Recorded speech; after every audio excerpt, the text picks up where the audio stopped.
Do you want to be a part of the CoCo community? Sure, we all do. So join this free weekly live talk show to find out how easy it is to watch at home and learn about your color computer. At the CoCoNation, more than 9 million men and women have participated in the community without setting foot outside their homes. And now at home in your spare time, you can see what's happening, or even join the discussion. Choose from any one of these segments: panel intros, project updates, acquisitions, CoCo thoughts, featured interviews and events, the Game On Challenge, news, Ron's Garage, CoCo commercials, show coverage, panel goodbyes, or you can join one of our extra shows. You can choose from the Game On Challenge Live or CoCo Tech. Join the CoCoNation right now. Click the link for the free information TJB Chris spoke about. Then decide if you want to watch the CoCoNation Live Show, the world's leading live weekly talk show featuring the Tandy Color computer, its siblings, cousins, and redheaded stepchildren. Visit thecoconation.com. There is no obligation, and no salesman will visit you. Visit thecoconation.com.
The CoCoNation show is an unscripted, live, and interactive broadcast. Anything can and will happen. The views and opinions expressed by members of the panel and the live audience are their own, and not necessarily those of the CoCoNation show, its sponsors, affiliates, or subsidiaries. Open minds are encouraged, and a sense of humor is recommended. Thank you for being a part of the CoCoNation.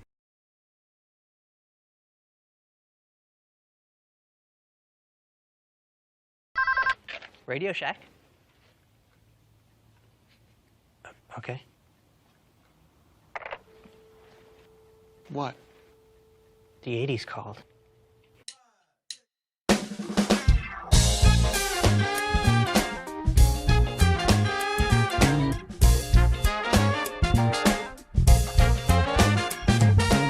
Welcome to the CoCoNation, the world's first live and interactive talk show featuring the Tandy color computer and its hardware cousins.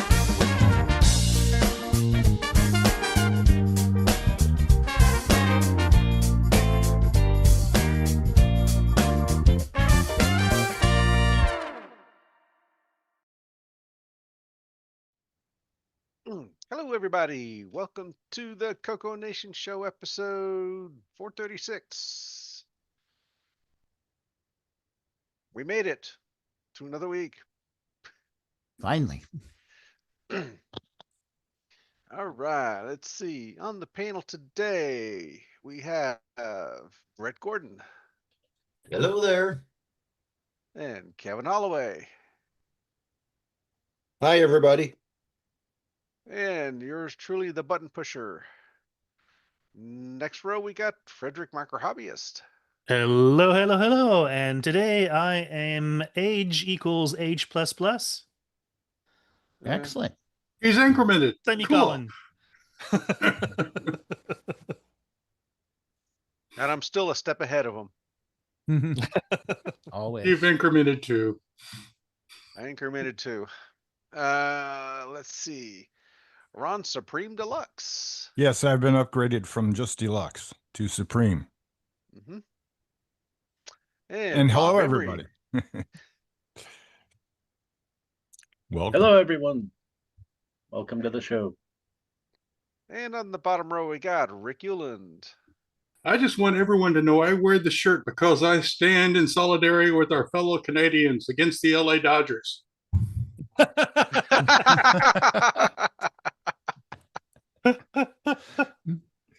I'm a Brewers fan, if you didn't know. Next up is Waynut. I'm a Phillies fan, and I also echo that last sentiment. Good afternoon, everybody. All right. And last but not least, we got Marco. Here I am at the bottom. That's what happens when you have to restart Zoom. Hey, glad to be here today. You sound like Eeyore. I know. Does everybody know who Eeyore is? Winnie the Pooh. If you Eeyore. have children, you do. Right? All right. In the chat, we got Kevin Holloway.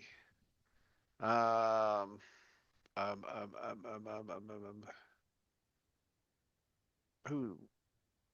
Okay, I'm gonna totally butcher it. So I was trying to get the correct name. What his name is that? Do you want me to? So Micro Hobbyist, of course, is the first one. And then I'm not sure who Spritel is. Hang on. Let me read. Wayne, Let me read Wayne Aaron. down here and find the name I'm looking for. Yeah. Because YouTube is being kind of stupid today with the names, so everyone's all mixed up. They'll have their username, not their handle. All right. So next one up is Wayne Campbell. Okay. We got Michael Zwiffel, Julian Brown, J.E. Jones, Marco. Yep. 6809E. Okay. Not sure who that is. No. Don't do that. No. Hang. Stop. That's 60. Yep. There. Almost banned him. Let's see. Peter Willard, 8 Bits in the Basement. Tom Gunderson. Tom Gunderson. This is really throwing me off. Right. Daddy Burrito. Now there's a good user ID. Daddy Burrito. Yeah. That's right. That one works both ways. 8 Bits in the Basement. Let's see. Bill in HSV. That's probably amazing. Okay. Joe Avocado. Or Joe Lava Joe Coco. Lava Coco. Love Coco. There we go. I like it. Yeah, YouTube is doing funky things with everyone's names, and it lost all their handles. It looks like it just has their base username. Yeah, and I was wondering, is there some sort of a setting I need for that? But I haven't found one. Oh, so Restream bot needs to be re-educated, or yeah, I don't know. Yippee. Anyway, first world problems, right? Yep. All right. So next up, we do that. Projects and acquisitions. And turn that one off. Project acquisitions. Okay. Let's see. Bob Emery, what do you have for us today? Oh, Joe EB. It's Joe Levacoco. Okay, I'm here. Mic working? There's a spot. Yep. Yeah. I'm just trying to find where my spotlight button is. It looks like Zoom's had some updates too. So I guess you can see my screen here. I'm looking down on my Top-down camera. Yep. MC10. MC10, MC10. Alert, alert. So let me actually switch cameras. Have you shifted your focus to the MC10? This week, because I got parts in for the MC10. Ooh. Oh, is your microphone up? Hang on. On your headset? No, I'm not using the headset mic. Oh, okay. There it is. Okay. Who's Mike? It's upside down. Mike's not here now. It's the literal MC10. Yeah. Mike left the building. I would do a transform, but I'm going to switch later, and I don't want it to be upside down later. Anyway, you can see my RF output. I now have my 8-pin header. You're looking away from your microphone. Mic though. Yeah, you got real quiet. I think I have. Anyway. Much better now. All right. I have installed my 8-pin header here. So that's the RGB to HDMI with audio included. Nice. So on the RGB to HDMI, I can remember which camera I'm looking at. I have an 8-pin header that replaced the 6-pin header. Basically, I put 2 pins in front of it because if you add it to the end, you're on the wrong side of the header, basically, to connect to ground. It's a lot easier to insert it in front of pin 1.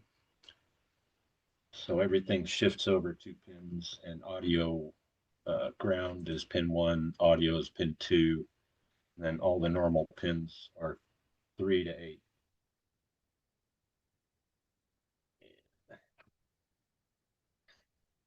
So what's the gizmo in there? The gizmo in here? Yeah. That's an RGB to HDMI, which is kind of a universal scaler. Okay. Isn't it based on a Pico or something? Yeah, there's a Raspberry Pi. Yeah, that's what I was Pico. asking. There's a Pi Zero in this one. The Pico, yeah, the Pico scaler doesn't quite work as well. Okay, not enough horsepower. Probably not. It can do it, but just barely.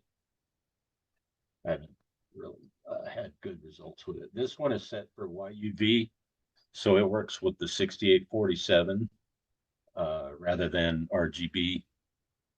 And that's just a firmware flash. You go through the menus, push a few buttons, and you can switch between them.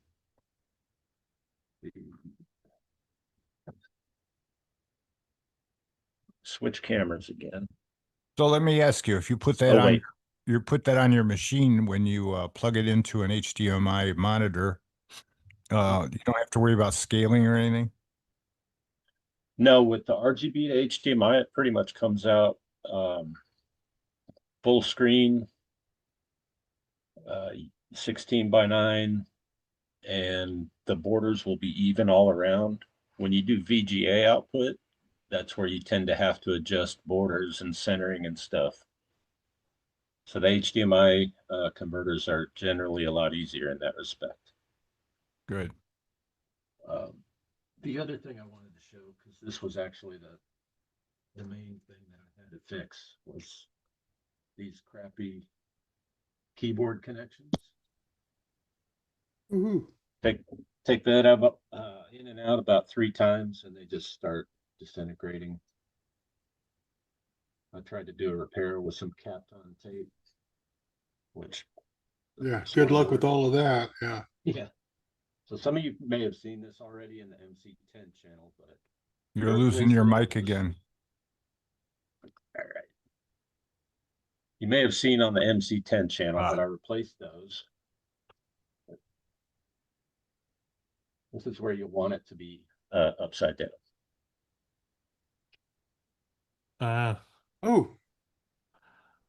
So next time my first time I open my MC10, I'll know what to do. You will know this. Yeah. All magnetic connectors. So Oh, I like that. Magnetic, so you can't screw it up. It'll just let yeah, go. Exactly.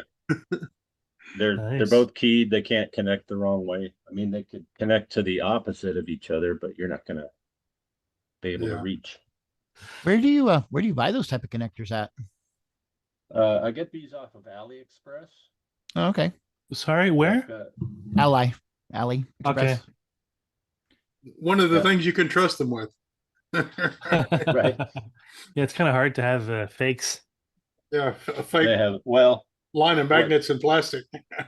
What's easy to mess up is they come in different pitches. So the first set that I ordered were pin not these. I was ordering some 6 pins, or no, they were 4 pins for my LEDs. And it said 2.54 millimeter pitch, but they were 2.2. 2.2. Yeah. Wow. Neither metric nor imperial. It fits something. From now on my LED boards, I have both pitches available for the magnetic sockets. Nice. Just in case. But yeah, because everyone else is going to have the same problem. So just take care of it. Yeah. Exactly. Yeah. So these, I made sure the ad said 2.54, and I crossed my fingers and they were correct. These were a little bit painful to get out because they have the non-straight, they're like crimped pins that hold them into the board. But I got them out with mostly wick, a little bit of solder sucker. These are nice. Yep. And I did have to widen these openings just slightly. I mean, I didn't really have to, but I didn't want to wiggle these in. I kind of wanted to be able to just plop, plop. Easily, right in there. So they just click on, they don't even stick in? They just snap to each other because they're magnets. Oh, So man. that when you yank the top off and forget there's a keyboard plug under there, you're not going to break It just unsnaps. Yeah, look at that. That would save so many torn mylar things. So what do you have in this machine for memory? This is a stock machine. I do have courtesy of Bill A thing. I'm borrowing his SDX32 SD. Nice. And I have managed to fire it up and play a little Pac-Man and a few other games. Are we going to get to see the screen? We can see the screen. I'm going to switch cameras here. Awesome.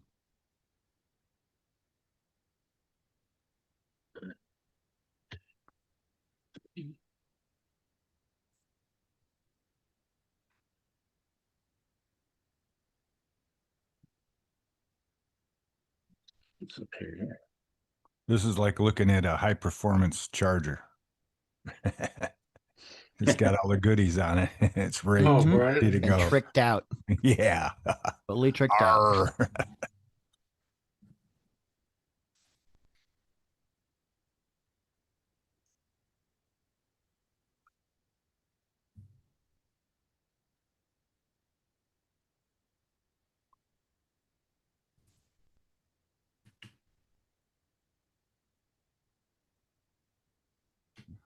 Oh, that's a different color. You can reverse the 6547 or 6847 so you can get that. I remember That's Mr. Dave 6309 did the same thing. He modded his ROM so it'd come up in the opposite color. Your Ds are important. Right. Let me just show the stocks.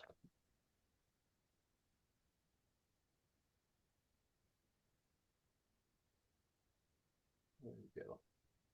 It's actually pretty good quality for RF. The S only But it slightly. still looks wider than it should be. Yeah, this is a wide screen. I have not set this TV to 4:3. Okay. I can do that. I'm gonna turn this off. Let's be back in there. And I'm gonna switch my overhead camera to the RGB to HDMI. So you can see what that looks like. Maybe.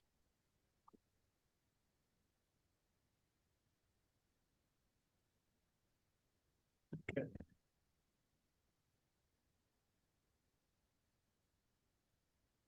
That's real clear. Yeah. Pretty much pixel perfect. Yep. Yeah. And how is this achieved again? RGB to HDMI On by the Hoglet MC. 67. Okay. Yeah. They actually got to the point where it's too clear. So like the X Yeah. is very pixelated because on the CRT that would be sort of fuzzed into Blurred. Yeah. a pretty X, you know, or the S. Yeah. Yeah. Still looking at that. One moment. Yeah. Nobody's happy with anything, huh? No, it'd never be right. It's too good. I'm sorry, it's too good. Can you back it off half? Right. Yeah. Can Okay, you so you're- imagine that everybody in the world would be happy about something, one thing that everybody Yeah, agrees just on, one. Yeah. besides breathing? Yeah. Right. Pineapple on pizza. Now, do you also have this on the original adapter, or is it on DC voltage? This is actually on DC voltage right now, Ah. which is fine. The fact that it's on a DC adapter means you don't have to worry about center positive or center negative because it goes through a rectifier. So, Frederick, to answer your question, the thing is just coming out the back here. You faded away there. Can't hear you. Let's see if I can turn the other So mic he's on here. he's tapped some signals directly off the BDG and feeding them into the upscaler. That's interesting. So he's bypassing the composite translation and You taking mean the this signal degradation? Degradation? mhm. Yeah, so that's the little board you put you basically attaches on the bottom of the Oh, right over the top. Yeah. Yeah. Under the pulls bottom. signals. Yeah, pulls the signals off the bottom to make it so you don't have to solder this remove onto the bottom of the BDG. board. Wow. And you Huh. have the ability to still show it in with the RF.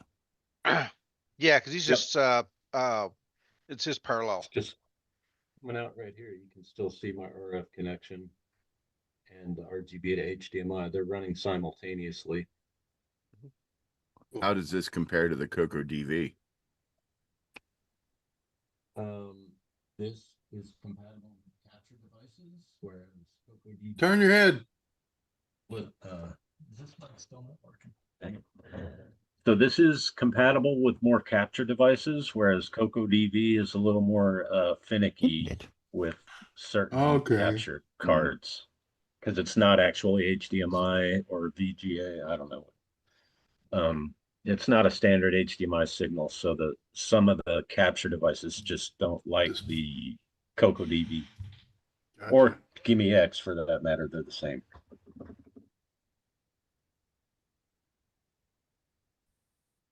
So I'm gonna see if I can pull the bottom up real quick. You should probably put the mic back on your headphones. Oh, right. The headphone mic wasn't really that bad in retrospect. Yeah, because We weren't losing it.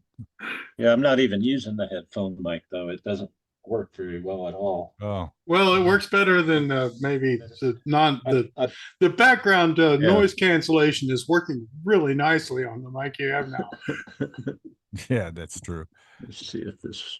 And it's decided you are background noise and just chopped you right out. Let's try and switch mics here. Or can you hear me? No. Yep. Yeah, you're good now. Can we hear you when you're looking at your Okay. work? Now, can you hear me now? Yes. Yes. Yes. Sounds Okay. just the same. Successfully switched mics, so I can look away and All right. And still Excellent. talk. yeah. Oh, so it's not screwed in. Perfect. You can see that even with the RF shield on here, it's thin enough to just Oh, sit it just under there. fits in there. Yep.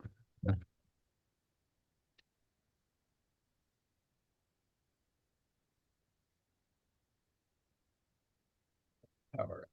I think you've shown us that board before in the past. I have. So that's my little VDG breakout board. Ooh, sneak out, yeah. So That's a nice solution, and it fits right straight out the hole in the case. Yeah. Under the shield. That's a nice solution. Somewhere here I have the 6-pin wire that I took off of there, and I replaced it with an 8-pin wire.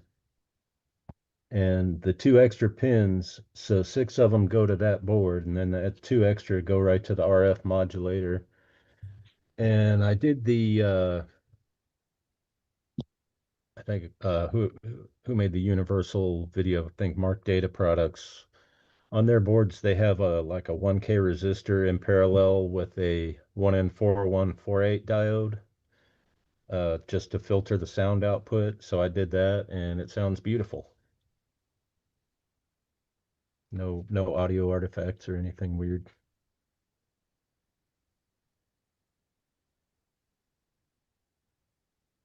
I think that's it for now. I don't have any special CoCo updates this week. You ought to figure out how much you would charge for, like if I sent you my MC10 and you did the same thing, and send me that one. Or, whatever. Well, you couldn't solder one of these into your boards? Or you don't want to take it apart? Yeah, it's like complicated, and yours works. Mine wouldn't. Mine. How much? Come on, how much? Come on. Well, he's got a point. Yeah, if he could get an MC10 ahead and just send them out to people all done, there would be a market there. Bring it to the fest. I'll do it for $20. Holy crapola. Still got to buy your own RGB to HDMI though. Yeah. That's about for the full stack up, there's 3 boards that you need now, including audio, if you want the audio. But it's like 110, $120 probably. You get them all at once, save a bit on shipping. Of course, I got all 3 of my boards separately, so I spent the maximum amount possible. Mm-hmm. That's awful nice. Yep. So I'm going to put this aside for now, and I'm going to build an Artemis keyboard in the background while you guys carry on the show. I have, in fact, ordered my version 3 keyboards from JLC PCB. They are on the way. Will these actually have alphanumerics on the top? I still got to figure out keycaps, but I'm getting close on that. And a bezel. I've actually got some SVG files to build a bezel. Just got to figure out Blender a little better. Mm. Cool. And I've also ordered some other PCB. I mentioned that last week, my joystick toy that's coming. Nice. So anyway, that's all I got for now. Thanks for your attention to this matter. Well, you do well, I must say. All right, Rick, you're up next. Okay, fair enough. Let me skip over the alien training because that's getting kind of boring. To go with the old XT keyboard thing that I found for my Delmar 5, I now have this. Ooh, an actual serial mouse at great expense, I may add. Brand new. So yes, it is switchable mouse systems or Microsoft mouse compatible, which I was having mouse problems, and it may be that I need a mouse systems mouse. So now I can go with it. On that same project, I found the docks for the Delmar. I know they're for the Delmar because they have the keys. Oh. It whited out. Oh, you can see the keys hanging off the 3-ring. Yes, there those keys. The keys to unlock the switch on the case. So I know this is the proper OS 9 professional documentation for the OS 9 installed on that thing because it can turn it on. So I'm happy to have found that. I haven't found the original discs for it yet. So we're still stuck with whatever's on the hard drive, which brings me to after a few invectives, I did find my hard drive cloner. So I will be able to clone the hard drive that's on it in case, sparks fly or something like that. And then I had to move the Sun box to make room for the Delmar. So it's on this wonderful Walmart computer stand, which is not really happy. You need an X brace on the back. This thing may weigh 70, 80 pounds. I'm not sure. I don't think Walmart had that in mind when they made this stand. It's earthquake proof. Well, yeah, it'll be on the ground, so it can't fall any further than that.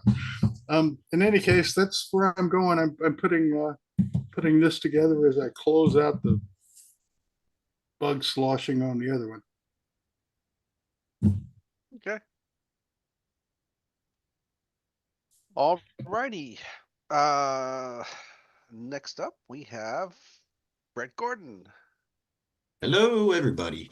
Thanks for having me on today. I have an interesting project that I've been running since COVID, actually. I came up with an idea to make it a little bit easier to do networking between old machines. And it's to take the idea of a VPN and extend it into like a virtual network of friends, computers. And with the help of a VPN router, we can take and make it much easier for old computers to talk to each other. Because let me get some notes out here real fast. I promise I won't get too technical, but it is my way. So please forgive. We can delve into that later, Brett. I'll make a space for you. Right.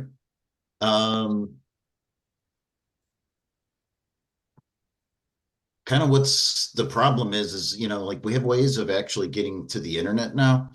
I mean, we got like hold on, let me find my list of all the different ways. We can do FujiNet, we can do CoCo.io or CoCo Connect. CoCoNick. We can do PY DriveWire as internet capability. DriveWire 4 had it way back when. LW Wire has it. Jim Brain's TCP program also does something of that effect. So it's like we can talk on the internet, but the internet's not like super friendly anymore for old computers. I mean, you got encryption, you got I mean, the whole internet in general kind of stinks now. If you think about it, you can't get past SSL. There's no way that us old guys are going to do that.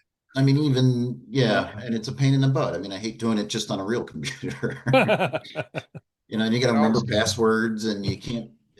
Modern internet's not really meant for people making their own servers anymore, right? Like, if you want to run a server for us to all like hook our CoCos to, it's hard because you have to rent a server. It has to be publicly available, so it has to be somewhat of a static IP, or you got to run a dynamic name server to find it, and it's kind of clunky. It's like a big commitment, and if everybody has a network project, everybody's running around doing the exact same thing over and over again just to be able to have a CoCo do all this stuff it's just overly complicated. And the modern internet's not like what it used to be. Fix this, please. Right. So like my idea was like, well, like, we have this thing called a VPN, a virtual private network, which everybody associates with like doing like security stuff, right? Like that's what they're selling it to you, is like basically or location. yeah, we Appearing can to be call it from like a another proxy, location. right? You want to watch, videos from North Korea or whatever. You can do that, but you're really just borrowing somebody else's computer connection, which is fine. But I think VPNs are kind of like underutilized for what they really are. It can create like a private friend network between us all, with our CoCos or Commodores or Ataris or Apples or whatever you can manage to cobble onto a regular old-fashioned internet. And the VPN would allow us all to be addressed statically, meaning we could run like servers on our Raspberry Pis that you could very well hook to it. You could run servers on your CoCo if you could manage such a thing. We don't really have a lot of software for the CoCo yet, but we have a lot of guys working on stuff. And the VPN approach was me and Marc have been working on a little server, a test server basically since COVID. Mm-hmm. He's kindly let me borrow his server, which is daring. But I built a small VPN software that's able to do VPN over Linux. And it's lowered security. It's just one big happy password. So it's not like really that hard to set up, especially if you're just a regular client. It's meshed in peer-to-peer network. So we all talk to each other directly if we can. It's pretty fast. We make direct connections usually within 10, 15 seconds. It's on demand. So the network, as people disappear and reappear, it kind of deals with it pretty good. We've run maybe up to like 9 or 10 machines on it. Mm-hmm. But it's pretty much just me and Marc. So it's like two guys. How much network activity can we actually cause? Not a whole lot, but not a whole lot. How well does a bit mine? Yeah, right. we gotta leverage an Amiga for that. Yep. Well, you can leverage it, and it's not just for CoCos. I mean, you can do whatever the heck you want to do with it. And like I think me and Marc had a small game of Minecraft that lasted about 10 minutes before the server crashed, because it's Minecraft and it was sort of like a not exactly a real server. We've done voice over IP on it, or I've done voice over IP. I've reached into my network, to my laptops from CoCo Fest several years in a row without like doing anything other than just turning the VPN on as usual, and it connects. I took one of my Raspberry Pis on my trip last year to Alaska. I forgot about that. Yes, you did. That's right. I connected my one Pi to I got linked into the ship's Wi-Fi, and I was running it remotely while we're sailing. And it still kind of works. Motel rooms. I think I was over in Ireland one time and I used it, and it actually just connected right up again. It's like magic. So it's, that's kind of the neat thing about VPNs is we can actually take, and with a little bit of coordination, create a virtual private network just for CoCo users or just for yourselves. I mean, I'm willing to give the software away. I'm not sure if I'm willing to give the source away because security. But it's just one of those tools that I've used over and over again to transfer files. I think me and Marc we were working a little bit on that Alcaron project, and we didn't have to really think about how we were connecting our CoCos together. Yep. I could just set up a server. He set up his own server. We could both talk to each other's servers. My little dude could jump on his server and vice versa. And we didn't really have to do much thinking about how we were talking to each other. It's pretty transparent. It just appears another network connection on your system. I'm running it on this Linux system I'm on right now.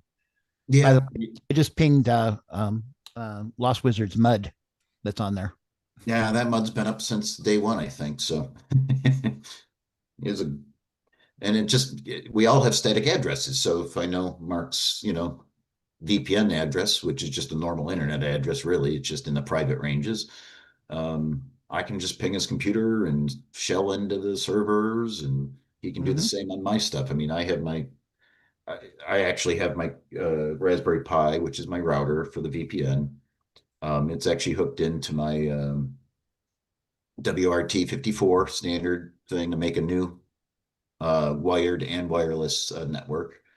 And my CoCo's hooked up to that. My TV's hooked up to it. My cell phone, actually everything I own other than the cable modem is hooked up to it. So it's that convenient. I watch Netflix and YouTubes and stuff all day long on using a VPN connection.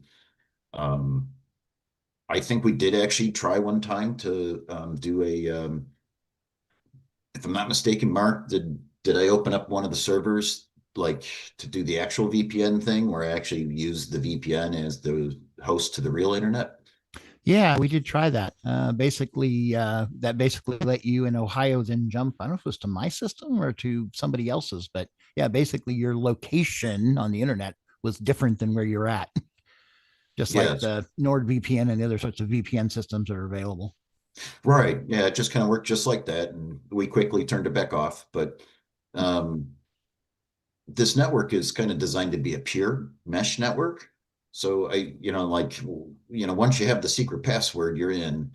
And, if you want a static IP address, you have to talk to the person running the server. It's not that hard to add accounts and add people to the network.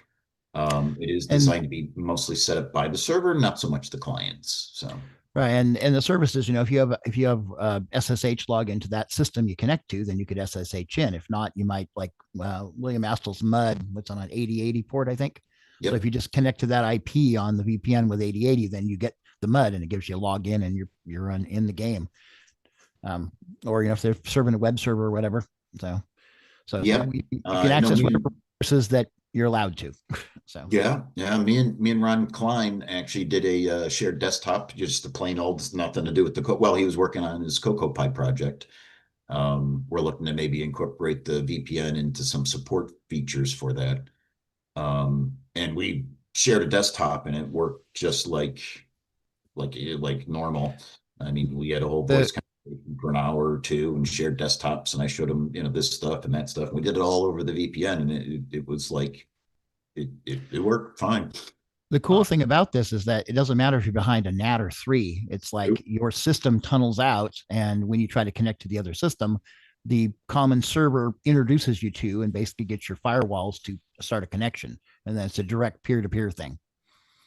That is correct. That is the powerful thing about it. So, yeah, you don't have to know the other guy's secret, IP address. I mean, the VPN will do it for you, and you just put in the VPN address, and it'll always go to Mark's computer or my computer. And let me look here because we give you a fast list of all the different services we've tried with it. VoIP, we did Minecraft. Me and Mark kind of put together a Gluster drive, which drive failed on my side. Yeah, it was so complicated to get set up. It's awful. Yeah. There's other ways of doing that. That maybe wasn't the best plan, but it worked. I mean, we had a shared hard drive for a minute. I routinely do SSH to my own machines over it, and sometimes Mark's machines, when he's not looking. It doesn't matter to me. I trust Brett. You do sort of have to be friends. You have to kind of trust each other. Well, I don't keep anything dangerous on my pies. My pies are whatever. So it's like, yeah, right. I mean, if you want to have a machine on it that has high security, well, set up your firewall. It's your peer. You figure out how to do it. We can't stop you from doing security. And, but the idea is to make it lowered security so we can run just regular web servers for just, file images. Or peer-to-peer games.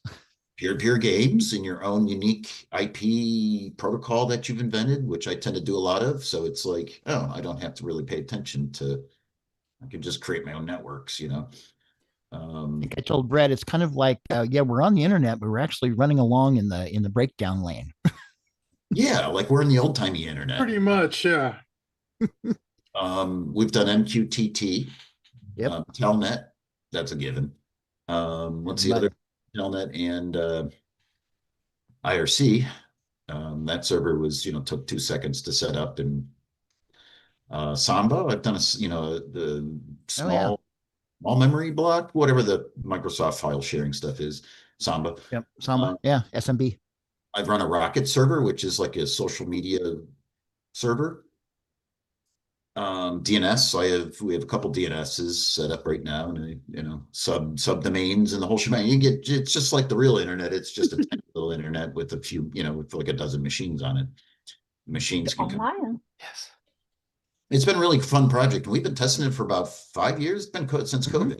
So 4 or 5 years, and honestly, I haven't reinstalled any of the clients or played with anything in years, and I just forget it's working, and it keeps working. So it's just a really neat thing. I think it just makes it really easy for people designing network software to test out their ideas.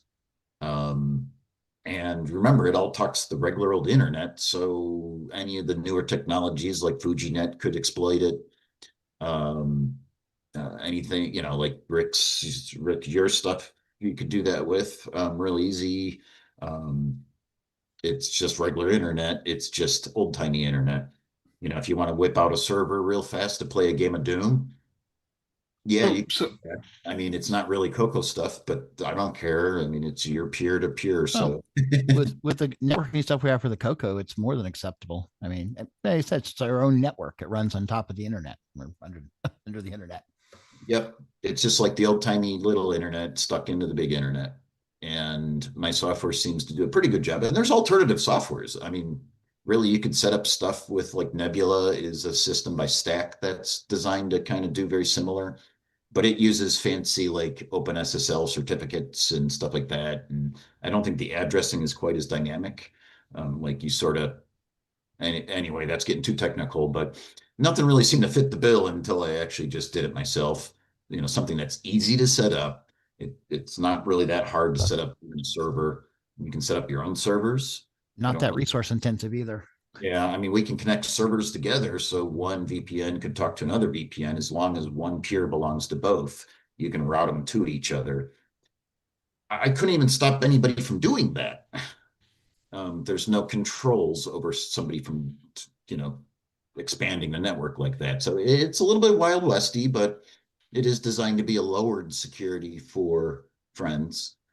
However, it does actually encrypt stuff with just plain Jane AES 256 encryption over the internet. So we could very well snoop on each other's packets, but it would be a little harder for the internet in general to snoop on our packets.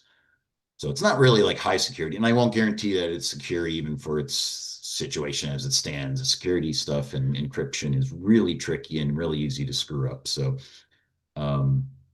it's more just to facilitate getting, the old CoCos to talk or whatever else we want to stick on there. Just to try to make, like you said, a simpler internet like it was 30 years ago. Yeah. I mean, and you get not just a computer on the internet, you get a whole network, well, depending on how you set up the server, right? Like we set up our server, so we each get 256 hosts on the VPN network.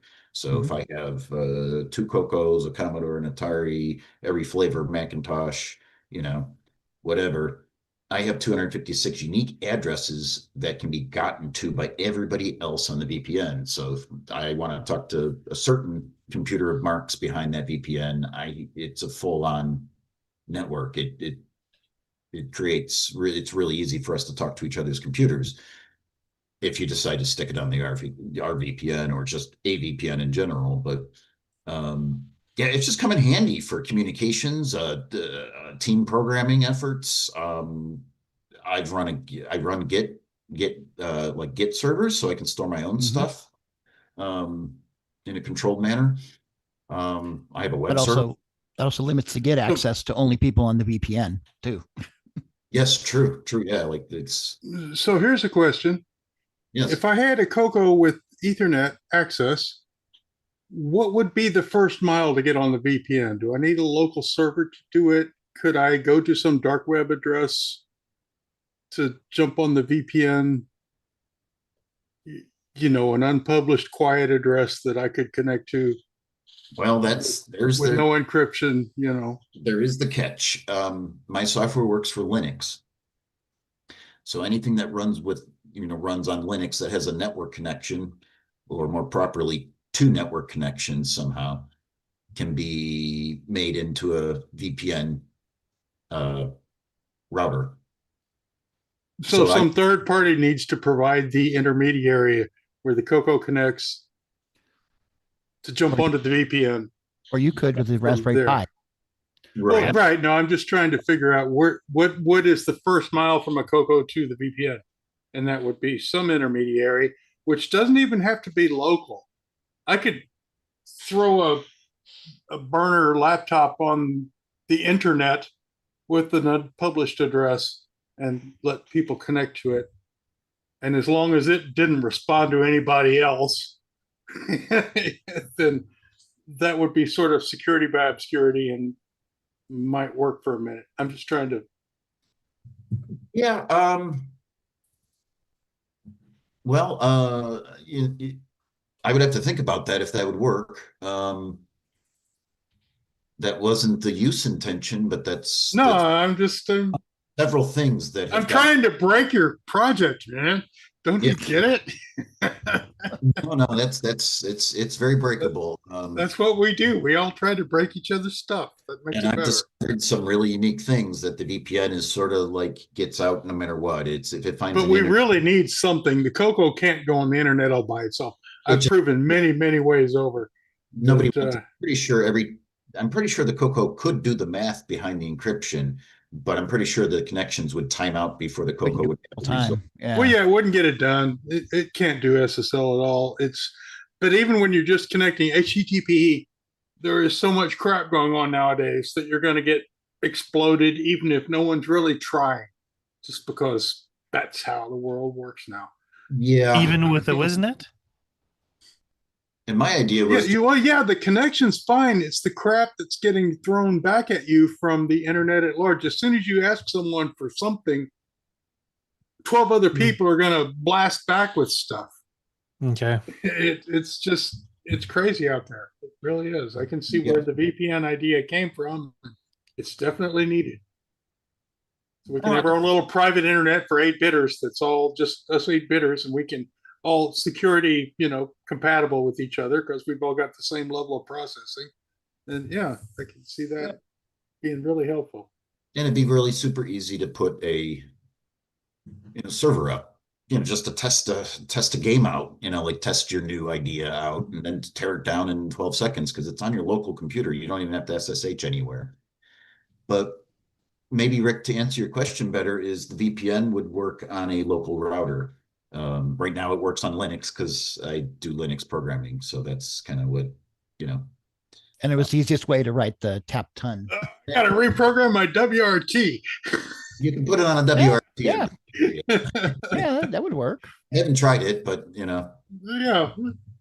But it works on all my. You said router, man. What hasn't been done on? Yeah, and it worked. Whatever I plug into my WRT router becomes part of the VPN, like instantly. So I plug my CoCo NIC into it. I can plug your network card into it, and it would just go as a full-on not peer is between the routers themselves, but it'd be a full-on host on my part of the VPN that anybody could get to, and I can talk to anybody else without hole punching, which was what Mark was talking about. Like the modern internet just doesn't let peon connections talk to each other. There's a reason why it's not like an evil conspiracy. The internet wouldn't work unless we used NAT. And NAT prevents normies from talking to each other. And the VPN kind of just does an end run around it and says, nope, you're all part of, a smaller little friend network. So there's a little bit of trust. There'd be a little bit of organizing, but like I said, the software I'll give to you, maybe not the source. I'm not sure. I haven't decided on the source yet if I want to open that, but I'm willing to give it away to whoever wants to try it out. And maybe I've come onto the show to say, like, I think this is a really good idea, even if it's not my VPN.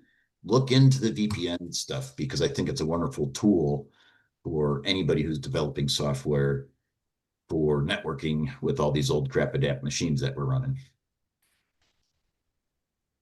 Nice. Very nice. And I can get way more technical than that. I'm sorry if I went overboard, but it's just those projects that's too cool to. I think as Mark said, there's a CoCo Tech in here. We need to. There is. We Yeah. need to do that, and that will get some interest in using the dang thing. And I mean, honestly, I got to write some more CoCo software to demo it, but we need it's a little bit better directions on setting up your your node as a router, so you can have a subnet in your house. You can hook your CoCos and stuff to it and have it jet out. Because once you have that subnet, like your CoCo can also talk to your local machines just as easy as it can. Right. It's just another ad. You don't have to remember 6 different addresses. You can just remember the VPN address. Or someone's nice and one of us runs a DNS on one of the machines. Any of the machines on the VPN can become its own DNS. So naming. One of my Raspberry Pis I actually have at work, and so I can't easily access it from my home, but I can hit it just fine from the VPN. Right. Well, in terms of DNS, bless their souls, Google and Cloudflare will both just talk to a CoCo and give them right numbers. Now you have to go yourself. Oh, this is a C name. Okay, let me ask again. Oh, this is a C name. Okay, let me ask again. And you'll eventually get down to an A record and it will work. But that's one of the few things that a CoCo can actually do by itself without extra help is just DNS. I can get your address. Now, do I actually get there? Is my connection secure? No, but I can get your address. Yeah, and that's, in other words, I just thought it was really neat idea and it had to kind of go public in a way because it's just a neat tool. Like, I mean, we can create 1 million networks. It's up to you guys, whoever wants to rent a public server, which is cheap. I mean, it's actually ridiculous. You put 10 guys together and it'd be like, $5 a year, who cares? Type stuff. You just have to have someone maintain it, and plop the software on there. But it's just a cool tool. It allows me to get to my hard drives. And I can turn it all off, but I don't really care because we're just playing around with a bunch of Raspberry Pis on it now. But, every once in a while my CoCo can reach out when I'm doing that kind of programming. And we do need, I don't even have a reasonable ping program, just a simple ping pong is the other computer there program. I mean, that's sort of I have to dig that out of the code and make it work again type of thing. So I don't have a whole lot to display. So hopefully my words did enough.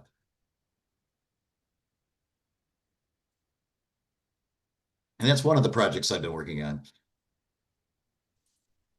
Okay. Nice. I've seen this around the edges, and now I need to get join past the last couple of products and get into this project because it's a hack fest if you want it to be. Hey, Brett.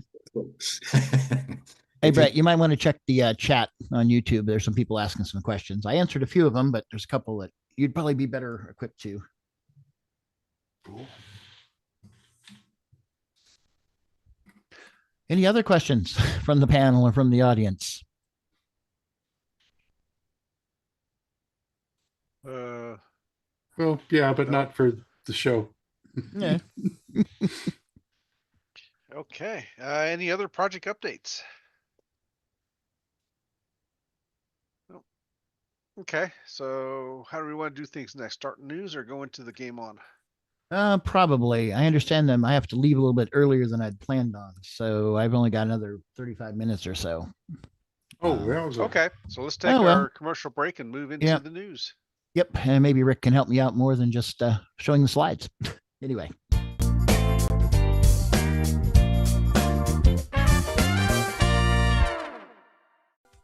Hello, everyone. It's your good buddy, your good pal, Amigo Aaron, joined by that dastardly The Brent from ARG Presents. You're watching CoCoNation. I feel like that should have been longer.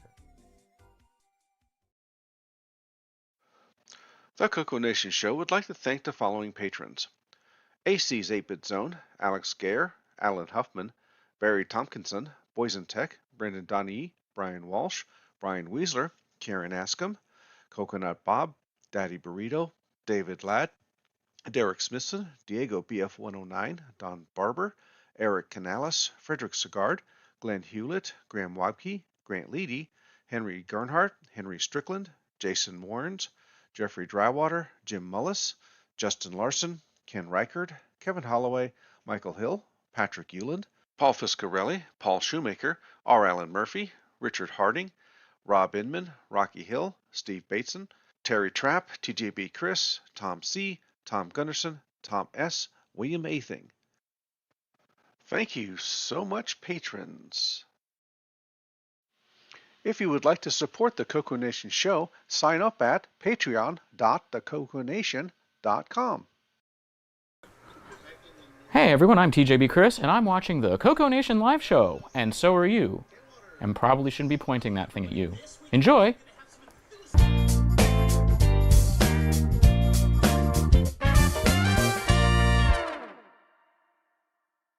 Welcome to everybody's favorite segment, Who's New to Discord?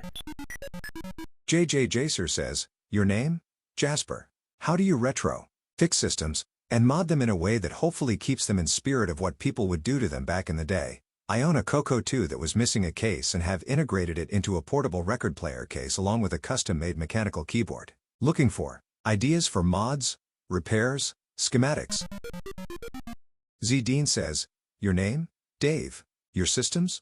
CoCo 2 and 3. How do you retro? I'm digging into 6809 assembly. Where did you hear about us? Found you peeps through YouTube. Looking for help with pushing the CoCo 3 places it doesn't want to go. The preceding bios were edited for time. Thanks to Boys in Tech, Frederick Micro Hobbyist Sigard, Glenside Computer Club, Paul Fiscarelli, Paul Shoemaker, Tandy Color Computer 3, Wingnut 2626, and the CoCoNation patrons for boosting the server. Please consider joining Discord and visiting the welcome section to read these bios in full and see what the community has to offer. Just go to discord.thecoconation.com. See you on Discord. When you want the latest in TRS-80, Tandy, Dragon, MC-10, and all of their hardware cousins, no matter what it takes, or where news breaks, from around the world to your nation. The CoCoNation News with L. Curtis Boyle. Today's special guest presenter, Marc Overholser. What? Am I on? You're on. And I remembered the right intro. Excellent. Thank you, by the way. The check's in the mail. Okay. So Rick Yu's going to help me out here because I actually have to bail in about 30 minutes or so. And we're going to start off with the Dragon news, of course, because we love our European viewers and all of those faithful Dragon viewers. So run that beautiful footage, Rick. I mean, the first story. She's up, I think. Excellent. Today is the Dragon Social 2025. Say what? Hang on a second, Rick. You're not showing a screen. I'm seeing something from it. Can you? Are you sharing the screen or? It's just my camera. Just highlight me. Yeah, right. I can't share all these different screens. I'm just going to have to slide something into. Okay, let's try it this way then, because I can't make Mark bigger as a result. That's I don't need to be bigger. I'm just the voice. Okay, go for it. Excellent. Oh, today is the Dragon Social 2025. I assume that got kicked off today in Kenfig. That's where they tour the Dragon Factory. Ended up at the park, a pub in the back room in Barrie. That part might still be going on as we speak. There's a Facebook link to the Dragon users group on Facebook. And if you're not a member and you're on Facebook, you should join because the Dragon is our cousin. And I own a Tano, so I feel justified joining. Anyway, nothing live to show. Next page. There we go. Excellent. Julian Brown, he's in the chat, is posting an update about his video amplifier board for the Piecemeal Dragon project. Facebook post, you can see his renderings there. He also posted an update on his Rev 3 board that has producing video output now. I bet it's currently only with black and white. Well, I guess that's what happens when you have PAL on and NTSC games, but okay. Thank you, Julian. I know he's been working on some really cool projects and he's working on doing a Commodore 64 with the bits and pieces of the CoCo Dragon. That should be a very interesting hybrid. Next story there, Rick. That's the second link. Okay. Second link to the same one. Yeah. Then Okay. you'll want David Collins. David Collins. There we go. David Collins. Oh, get on the same screen. Come on. You can do it. Can't you? It can't do it. What a deal. Oh, wow. This is a mess. Okay, Okay, close the old ones. We'll So make this one a new one. Yes. There we go. David Collins posted in the Dragon Facebook group about the VDG tester he made for the VZ200 clone to test the 6847 chips. This could also check the chip for the CoCo and Dragon MC10 and all those other computers that use the 6847. Anyway, sealed for decades. again, directly related to us.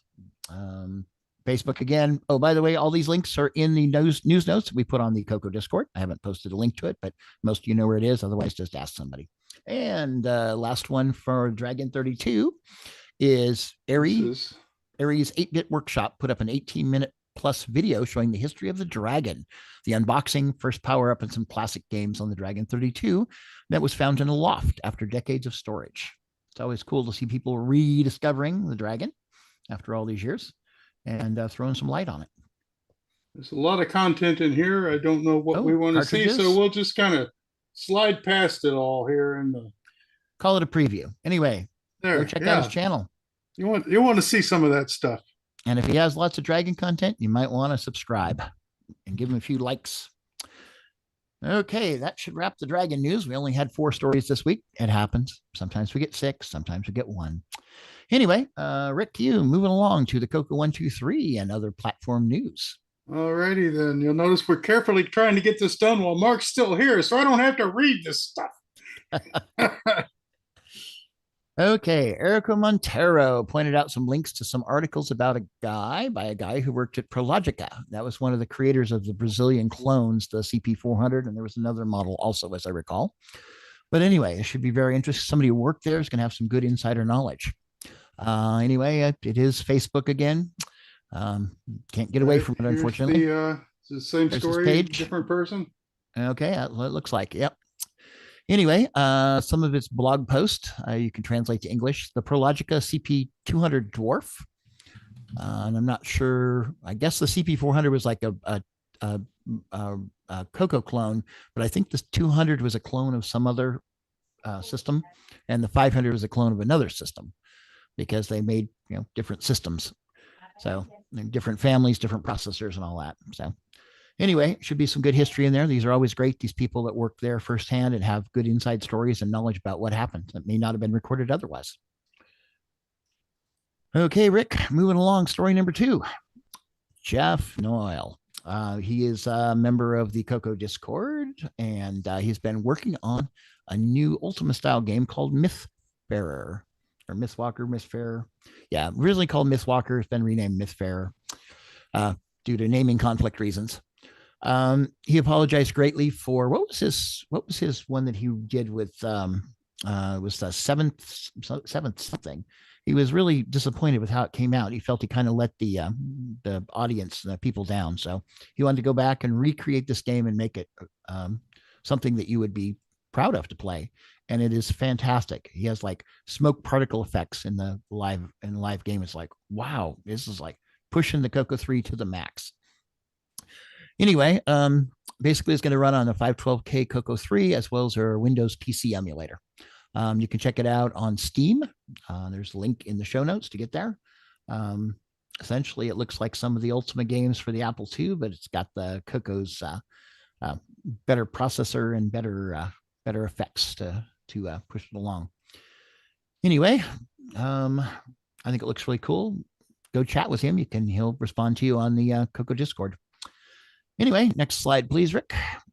So tying into our previous presentation, the next 2 slides won't be available because we haven't had time to debug this issue. Okay. But it seems like we need Brett's VPN right about now. Okay. Anyway, the gist of this is ugBASIC has had some updates for both the main and the beta branches, and with some really cool updates for the CoCo and Dragon in the beta branch. Main branch performance upgrades for the 6809, including task switching and the 6847. Beta branch has 6309 support. Yay! Including when using a 6847, optimized poke commands, fixed CoCo 3 makefile, a bunch of other minor stuff. Anyway, Can you do just HTTP, or does it automatically switch over to S? Well, this is Windows. It does whatever it wants. So I don't have time to fix it. It could right be now. their We'll cert just- is expired too, and then nobody will be Right. happy. I've actually had that happen before. It's like, by the way, your cert's bad. Okay. Anyway, updates for ugBASIC. Go check them out once the website's back up and working. And then Yeah, you skipped one there, but yeah, moving on. Number 5. no, it's the same thing again. Oh, okay, gotcha. Okay, PW32X posted on the general channel CoCo Discord about further ports of download that he's been making classic game. I don't think this is FujiNet related. Moving on, Thomas Cherryhomes announced the availability of FujiNet weather app for the CoCo 123, which was ported over by Rich Stevens.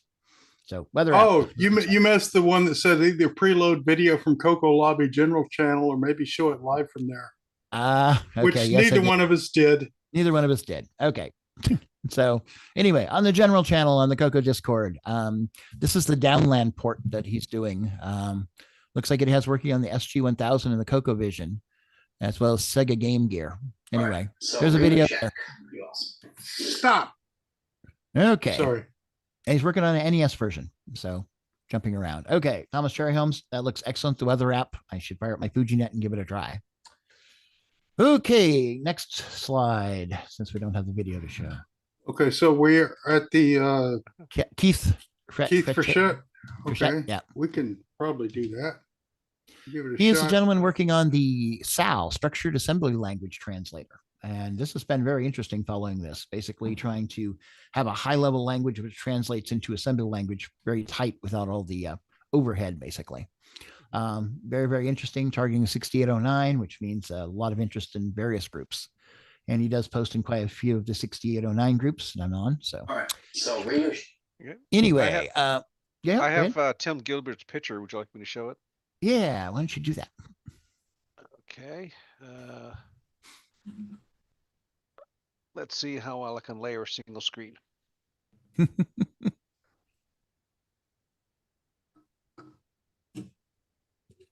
Well, it says you Come started on. screen sharing.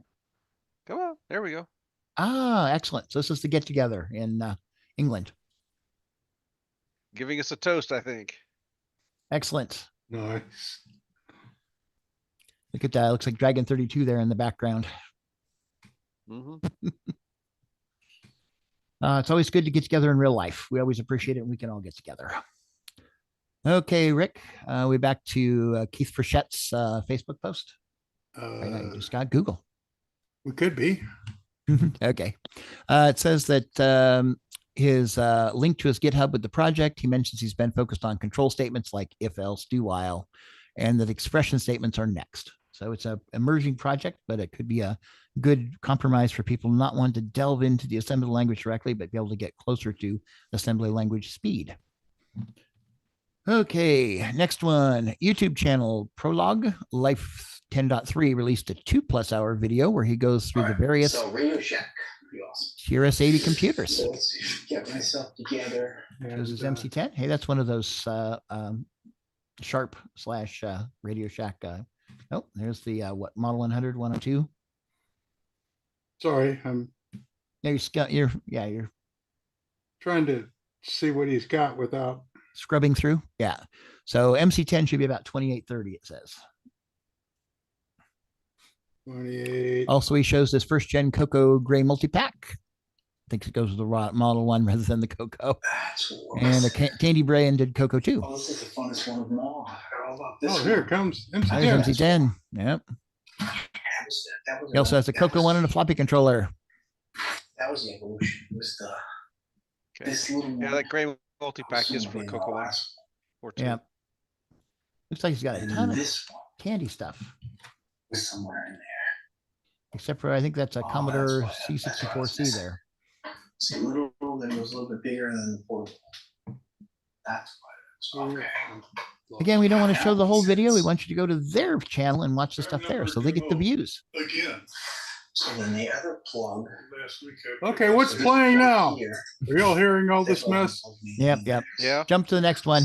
George Jansen. Let's kill this. Let's kill this. Quick. Die.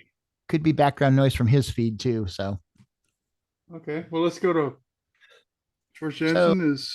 George Jansen has a new disk image in the Discord channel, numbers. and I assume for direct downloading, and probably a new video to go with it. If you've been following his stuff, George is focusing on assembly language on the CoCo 3, and it's been kind of interesting. I've been trying to follow along, but he's got a lot of stuff there. Anyway, if you want to focus on learning assembly language for the CoCo 3, he's got some really good stuff with examples, and he's got a nice, quiet paced style, which I think most people probably like. Anyway, this one's about prime numbers, and like I said, new video. And we have one more story in the CoCo 123 news. Nowhere Man, otherwise known as Glen Hewlett, the guy known for doing the Robotron transcode, and what else did he do? He did Joust, was it? And what was the other transcode he did? He's done like 3 of them. Anyway, he's been working on Pac-Man. Was it Pac-Man? Defender, right? Yep, that's right. Joust, Defender, and Robotron. Anyway, he is working on a BASIC to 6809 compiler, and this is specifically for the CoCo. That's what he's aiming at.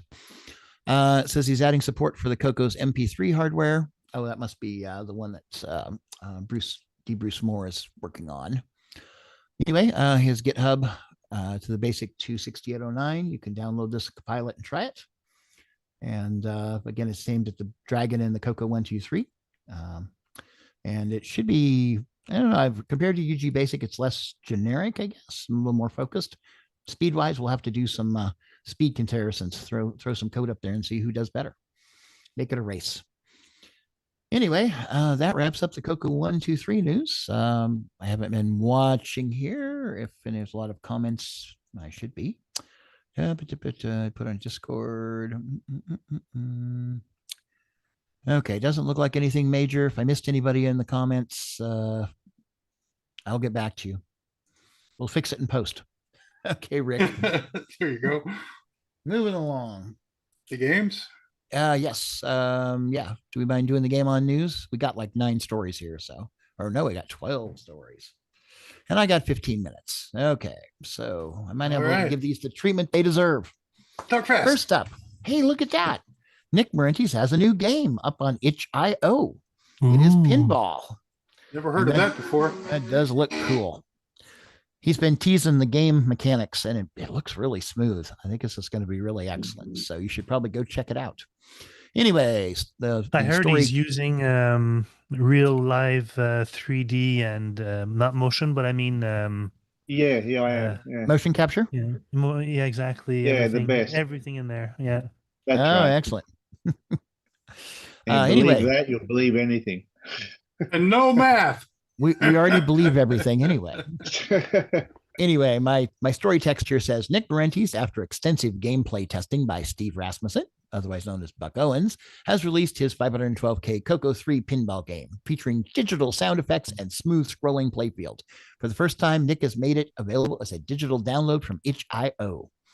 Anyway, please get the show notes to see Nick Marentes' page at itch.io and download the game.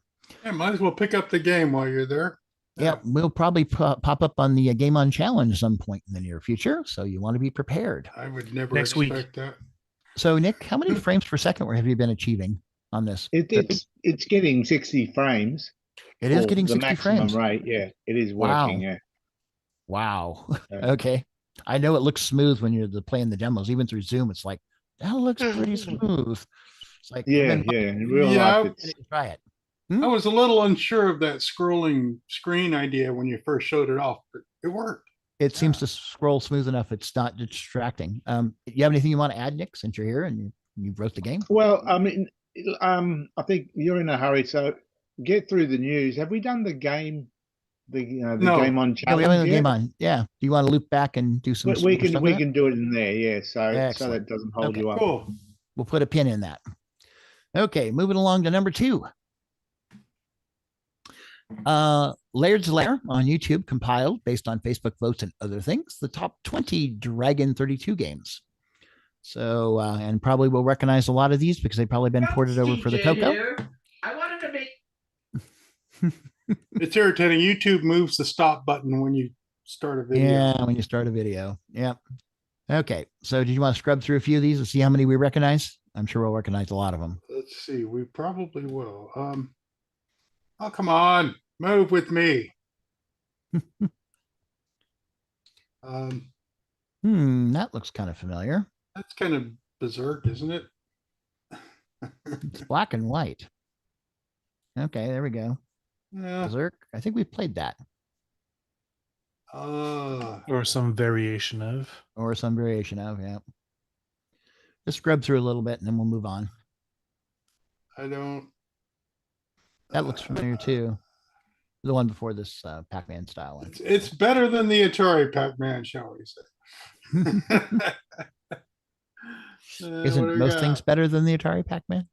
Well, not the Atari ET, but other than that, yeah. Ocean. Lots of ocean. Hey, I remember them. Ron, Super Deluxe. Yes. It looks like the next thing up after this is Spriteworks' Jay Monday's new MC10 game. Are you prepared to support this?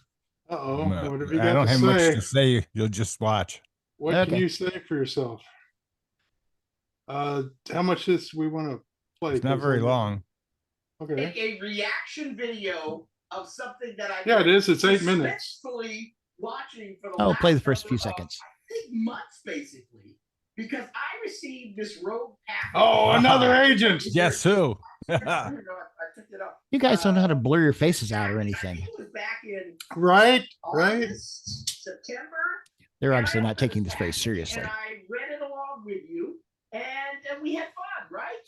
And then there's been story after stories in terms of videos that Jay Monday of Spriteworks has been making, posting up on his YouTube channel, building us a suspenseful story behind something he's been working on. And what we received today, and we're going to watch a few videos and do a little chat about them.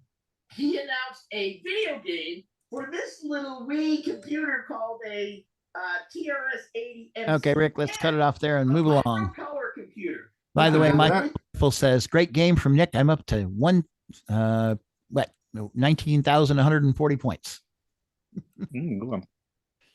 Okay. TJ Ferreira has released a video about an upcoming MC10 game, a reaction video to the video we just watched, as well as some of his backstory videos. So scrub through that a little bit. Yeah, I need to see these videos ahead of time so I know what I'm doing here. Yep. I should really plan more. Maybe come pre-show. Should all plan better. You know. I should have given you the heads up because I knew about this 3 or 4 days ago. So. Oh man, yeah. Okay. Again, all these people. This is YouTube. Please go view the videos. Get the video count. Subscribe if you think it's interesting. Give them a like. And hey, you know what we're trying to do here is kind of shine a light on this stuff so people get some higher visibility than they would otherwise. So it's the least we can do. Okay, Rick, let's move on to the next one. Attempts, a gaming channel by LRU on YouTube, released a high score play video for the MC10 version of Battlelot by Inputo. He actually stopped playing at the 17th screen as the difficulty no longer ramps up. There are 10 unique screen layouts and then they repeat. Yeah, I don't want to do the 10 games that are in this Okay. Is this quickie list here? Dragon 32. We've done Robin Hood, Shaolin Master, McDougal's Last Stand, Nerval Force, Pack Droids, Monsters and Magic, and Mansion of Doom. All of which could take the rest of the time that we have. Okay. Oh, right. I'm going to say go there. Go to the show notes. Look at all these links. There's a lot of games here. Yep. That you might care about. Want to know. Okay, moving right along. I think we're down to Retro Gaming Loft released a long play video of Tandy, iMagic's Galactic Attack. Loose basically on Galaxian from the arcade. Have we played this on the Game on Challenge? This looks familiar. It does move along nicely, doesn't it? It does. If not, yeah, I'm pretty sure we played Galactic Attack. Anyway, looks excellent. Go check out his video, please. I gotta kill him because he's gonna keep Greg Rock making on noise. YouTube. Yep, kill him. Kill him. Greg Rock 1973 on YouTube released a video showing AC Doocy on the CoCo, maybe the MC10. There's a low res card game that was originally written in 1978 by Bill Palmby. Not sure if the CoCo MC10 version was released.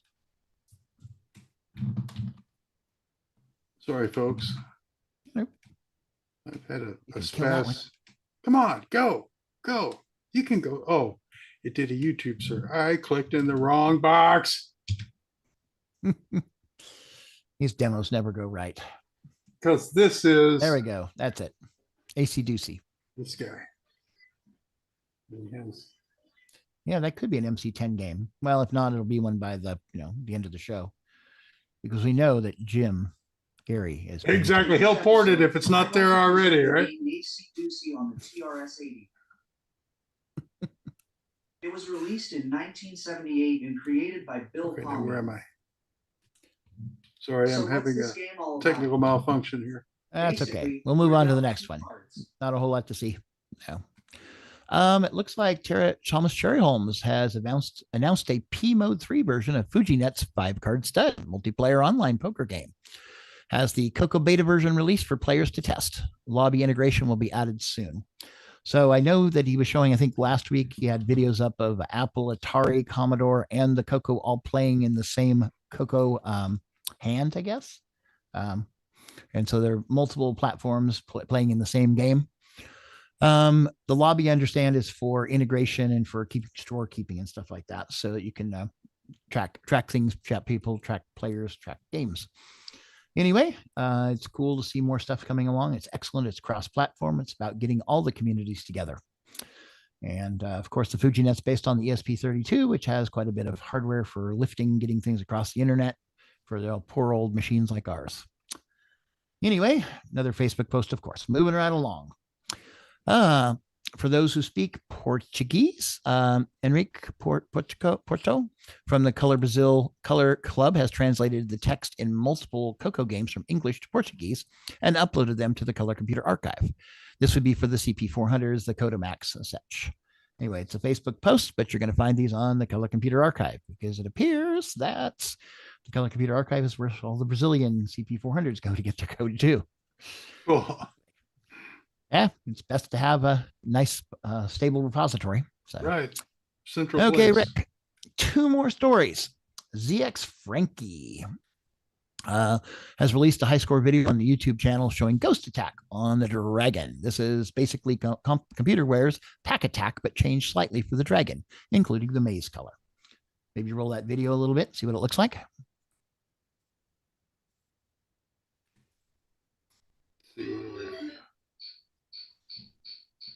That definitely looks very familiar to something we've played recently on the game. I'm not sure we've ever seen a game like that.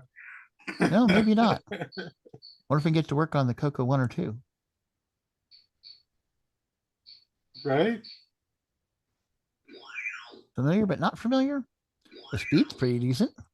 It's almost like they did the Atari Pac-Man, but better. Right? It's... Oh, well. never mind. Pac-Man, what are you talking about? Okay, I assume that's all there is. So last story. Tim and AJ have a special guest on the Sibling Rivalry, episode 203, Mike from Mike's Gaming Gala. All 3 play wildcatting on the CoCo 3. Cool. Wildcatting. This is definitely an interesting game. I don't think there's anything like this on the Apple.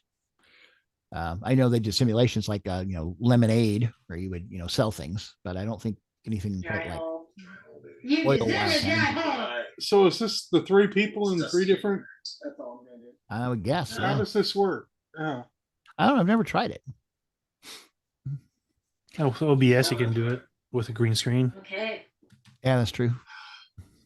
Don't worry, he's gonna get a dry hole. Well, being Tandy from Texas, you're going to have some sort of an oily related game. Yeah, that makes sense.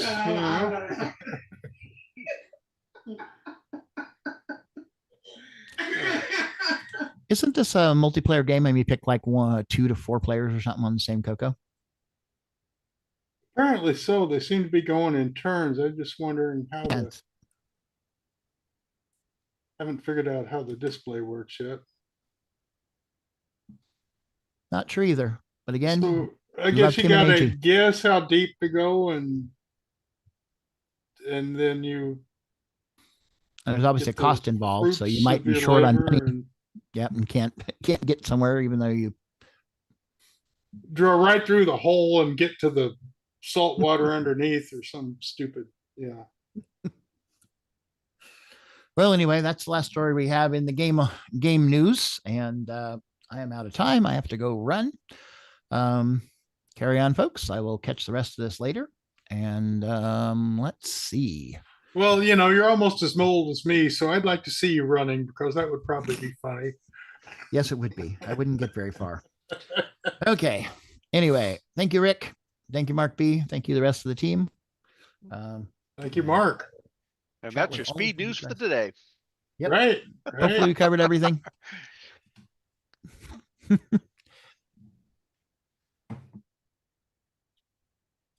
All right. Let's see. Next up, Ken, you're with us. Ken's here. You showed up. No, not really. No. That's okay. Fake it. We don't care. Okay. This is just a reasonable facsimile of me. I would say AI, but I won't make that many mistakes. Not that dumb. All right, let's see. Do we have a high score challenge video today? Let's find out.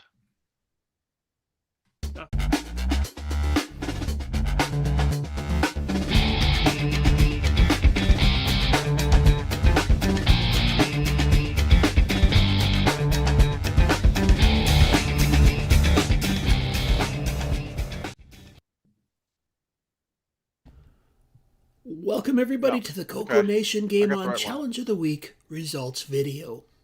This week, we played Guardian. We had a total of 15 players. We had Marc B with 165, Marco with 320, Lee Perkins with 380, Ed Rhodes 445, Chris B 500, Doug V 4850 650, Mike Zweifel 710, Coconut Bob 730, Jim Rye 775, Rich N 1120, Sloopy Malibu 1225, Coco Man 1680, Richard Godekin 1820, Tasman 4845, and this week's number one score belongs to Dr. Ted with 9,090. Thanks everybody that played, and we will see you again next week. Why am I not surprised? Let's see. Of course, I hit the wrong freaking button. Anyway, the CoCoNation salutes Dr. Ted. Salute! Now, let me fix my boo-boo. Even though it was only double the other guys, so it's not really a salutable offense there.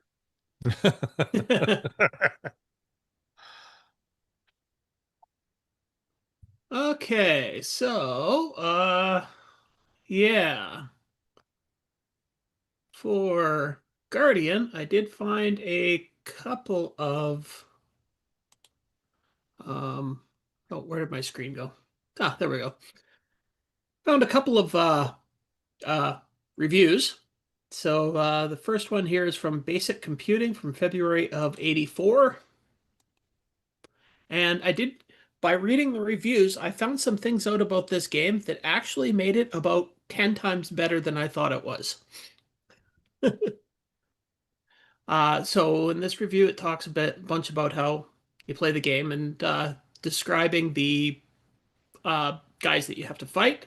One of them is pulsars who blink on and off and can only be destroyed when they are on. So one of the reasons that your shots go through stuff. Another thing here is even though you have up to 5 laser shots on the screen at any given time, only the one which you fired last can kill anything. So it's not that there was a bad hitbox. It was just nasty. That, So there is actually a built-in into this game. It will penalize you for being a button masher.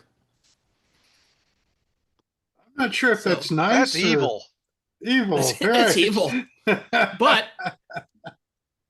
once I knew this, oh yeah, and by the way, I forgot to post my own score, so there's technically 16 players. Anyways, once I knew this and I played to get the footage for the video this morning, I actually did like 4 times better than the score that I actually had before. So where do we stick to pitchforks? Which pitchforks? Read the directions. I don't understand. Or read the reviews, read the directions, Yeah, but it Anyways, didn't say that in the directions. It didn't say it in the directions, but once you actually figure that out and you know it, the game becomes infinitely better. So it contains nice sound effects and explosions. The pluses outweigh the minuses by a large margin. So this guy liked the game.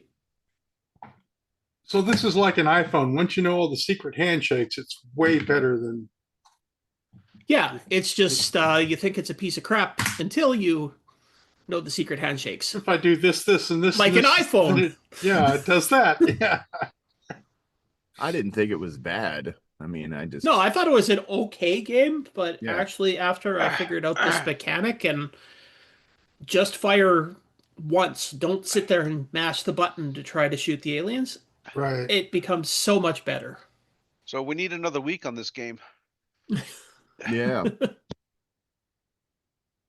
So the other review was from Basic Computing. No, that's the one I just did. It was from Hot Cocoa November 83. So, this reviewer really liked the game. Of all the Defender clones, Guardian has them all beat. Found sound effects are superb. Graphics are just as impressive. The object of Guardian is to save. I didn't know this. They're not people that are on the ground. It's 10 energy pods, which actually explains why they explode when they hit the ground.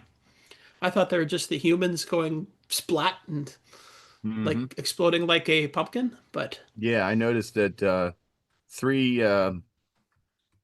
heights.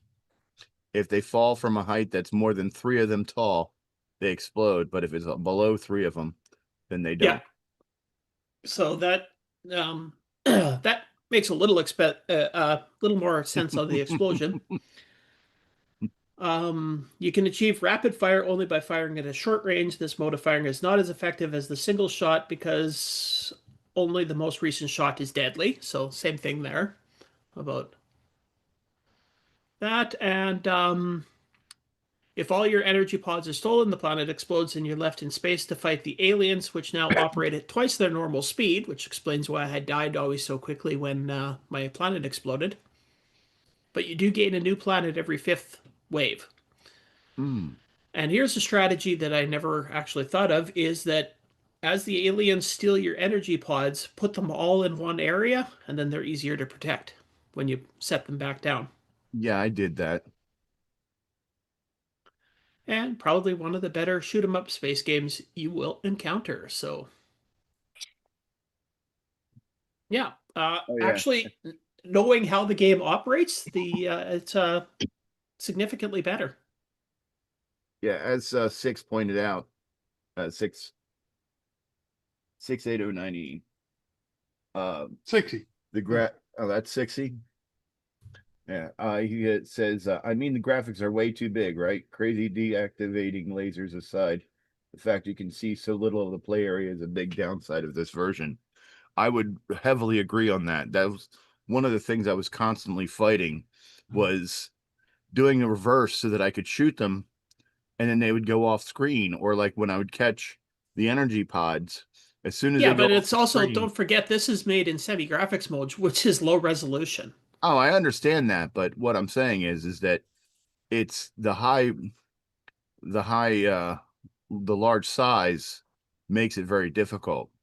Like making you everything... could then, if you got that complaint, you'd have to say the same thing about something like Jumping Joey, because the sprites are way bigger in that because it's made in semi-graphics. No, because the size of the objects don't affect the gameplay like it does in Guardian. Oh, I see. You see, you have a very small area between yourself and the side of the screen, which makes it kind of hard. That's basically, though, any semi-graphics game that you play is the same. Yeah, I mean, yeah, the pixels are this gonna one be just big. this one just runs faster than most.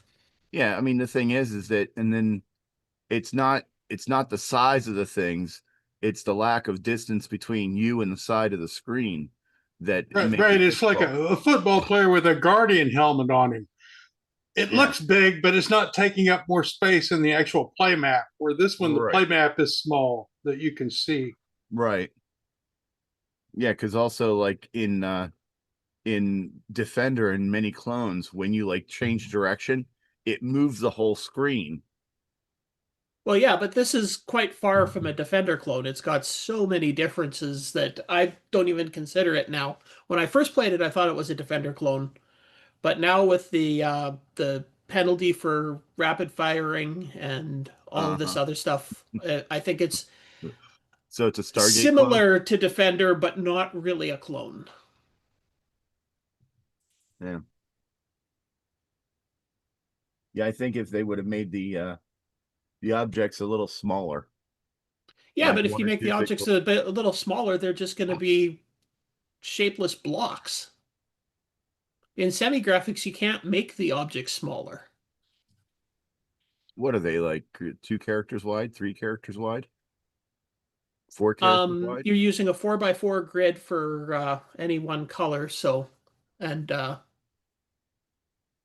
each of those aliens are only about three characters wide and about 2 high. So the 3 blocks of 4 and 2. So if you even made that just smaller, you would be 2 blocks wide and 1 block high, which means you would be able to have, 2 lines. Sounds good to me. Ship it. 2 lines to make the character, which would just be a basic block.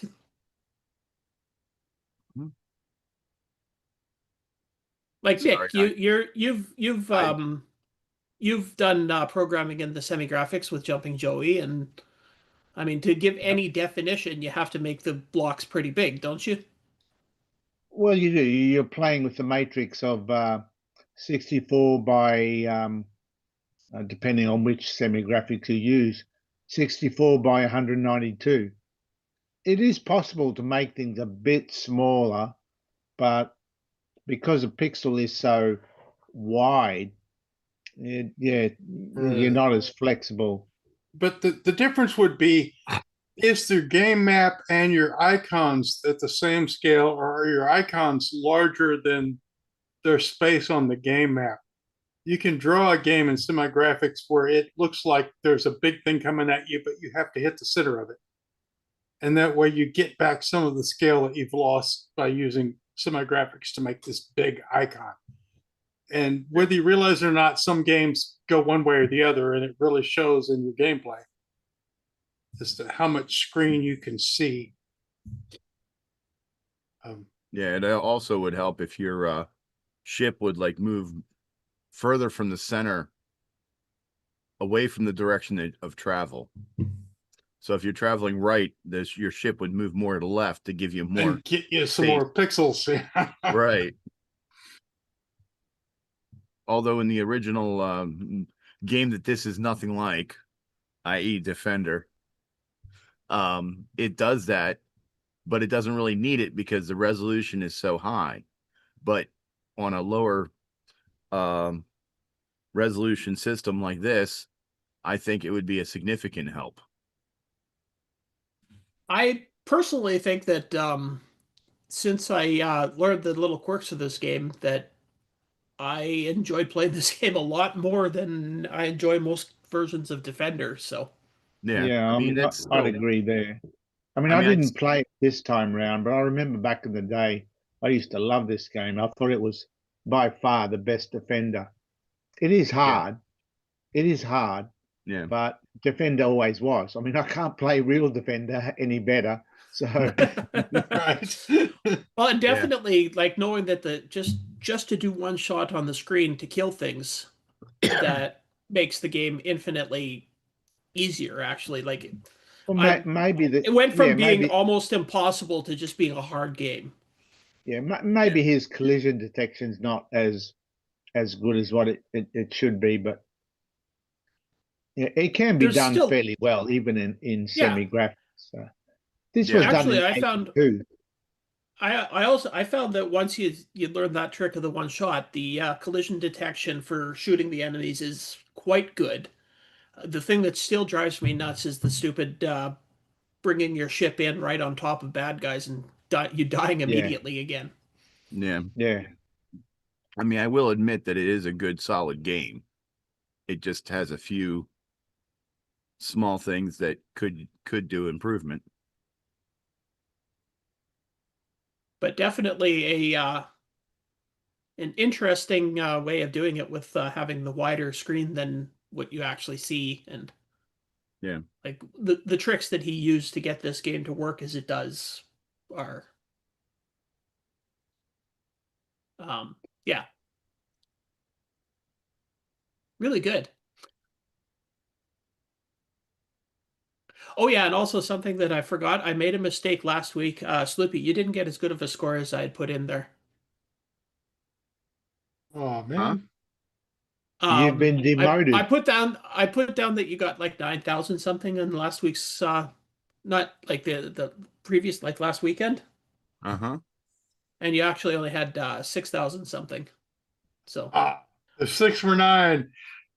that got pointed out to me, so I guess I now have to return your money, Slippy. Oh, the check is in the mail.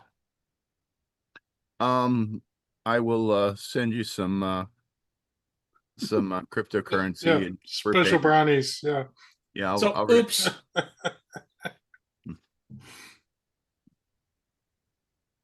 Just goes to show I'm way too tired on Saturday mornings when I'm doing this stuff.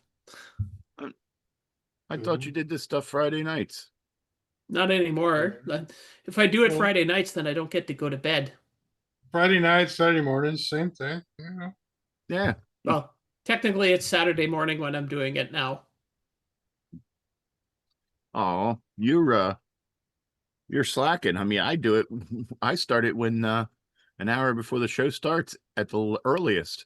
Oh, I'm sure that getting the video in for Marc would he'd love that. Right. Well, as it is now, I'm having to download it right before showtime. Yeah, I think Marc would likes the fact that I do it live, because then he doesn't have to do anything except say you're up. I had it uploaded an hour and 45 minutes before the show this morning, just before I went to bed. Have we got any video of the games? We already watched the the live. Oh no, show. we didn't. Yeah. Live video. Yeah, the live video. We haven't shown that yet. No. Okay. I was going to get to that after we talk about Right. karate. Well, does anybody have anything else they want to say about Guardian? Going Good once. Bueller. It's a great game that we need to play more. So the other game that we played this week was Karate. Carrot. And I thought it was K-Rate. I thought it was Carrot. Yeah, however you want to pronounce it. So or Car 8. I didn't actually play it this week, so if anybody has anything they want to say about it, I know it's a little bit of a slow game, but it's just trying to complicated controls. It's got some complicated controls. Quite honestly, I mean, it did. Yeah, it's the. Although I know a lot of people like this genre and this method of gameplay, it just isn't my thing. Okay, so you're probably not going to like the game I chose this week either, then. I've got my pitchfork ready, so it's all good. But at least on the archive, there's 2 sets of instructions. But yeah, it's I mean, it's a quite interesting way that he took doing a twin stick fighting game and turned it into one joystick with the button. Yeah, well, that's a very common method, doing the using the button. And So the Yeah, button but really he kind of becomes a shift key. he actually kept most of the moves in it. Most of them that are twin stick shooters like that, and just go to the twin stick with one button, you lose a lot of the abilities, I guess, that you would have normally in the game. well, you got 16 moves, so 8 Anyway. directions. Yeah, 8 directions, and then another 8 directions with button. It's a bit of a departure for the type of game that we usually play, so it's not going to be everybody's bag of marbles. Yeah. I'm not complaining that you played it or anything. I'm just saying it's just not my game, so I'm not going to score very high on the list. I think, as a matter of fact, the score that I posted is probably going to be my only score, which was like 600. Now, before we get to talking about the live Game On Challenge, did Nick want to talk more about pinball? Well, Since do this do is- the live show, and we can do a short pinball at the end of the show, so we don't break up the subject. Oh, it's all part of the Game On Challenge, so. Okay, I guess that means that I got to find where I. Oh, when we have when pinball becomes a Game On Challenge game, we can talk about more about pinball then. But I can there we just go. let people know where a bit about. Well, but we'll do it at the end, I guess. We'll give people at least a little bit of time to purchase it, and then we will make it a Game On Challenge in the very near future. Okay, so where are we? Here we go. So here we go. Sloopy, take it away. Here's the live show. Where am I taking it to? Wherever you feel like. Yes. The CoCoNation Game On Challenge live. Thursday at 8 p.m. We played Guardian and Carrot, or Carrate, or as some people that don't know how to pronounce English words call it karate. I do believe Because it's not an English word. I do believe we had like 6 or 7 players at one time, didn't we? Well, there we got 5. Or was I delusional and that was last week? Yes, the Lulu. I prefer Desilu. Did have one of the rare dramatic readings. Oh, there you go, right there. Who's playing Neutroid? Wingnut. Yeah. I know, I tried to blur that out before we showed it, but Yeah. we might get demonetized for it.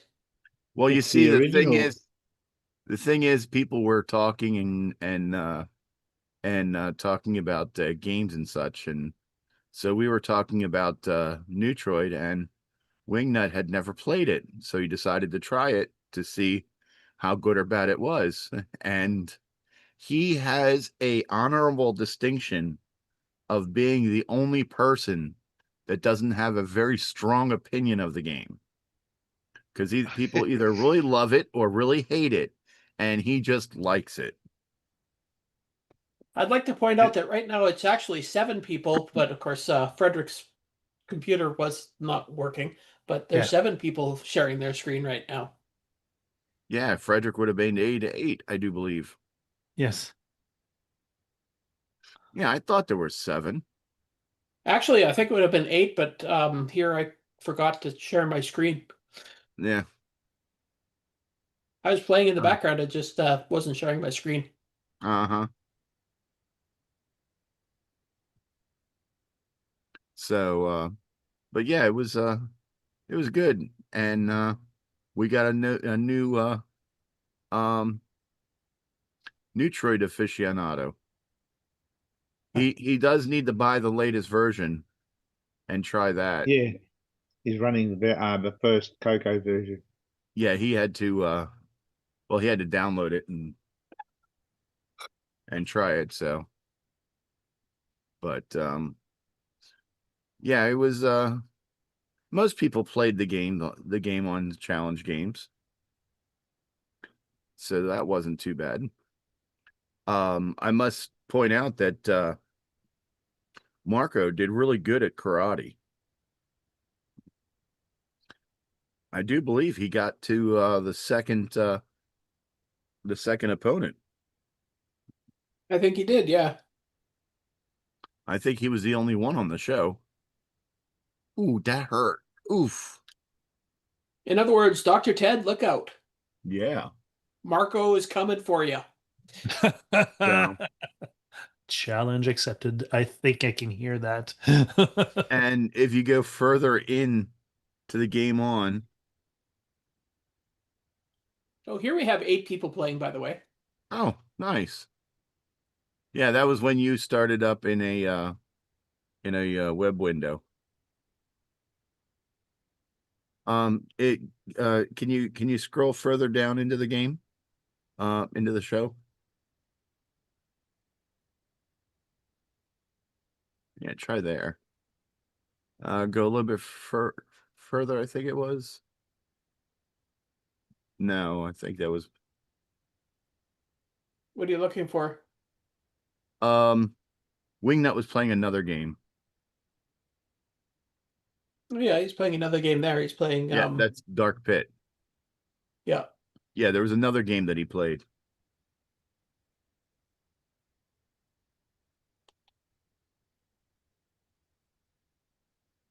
It might have been before Neutroid or after Dark Pit, but I'm pretty sure it was. No. No, he's playing Maybe it karate was there. after Dark Pit.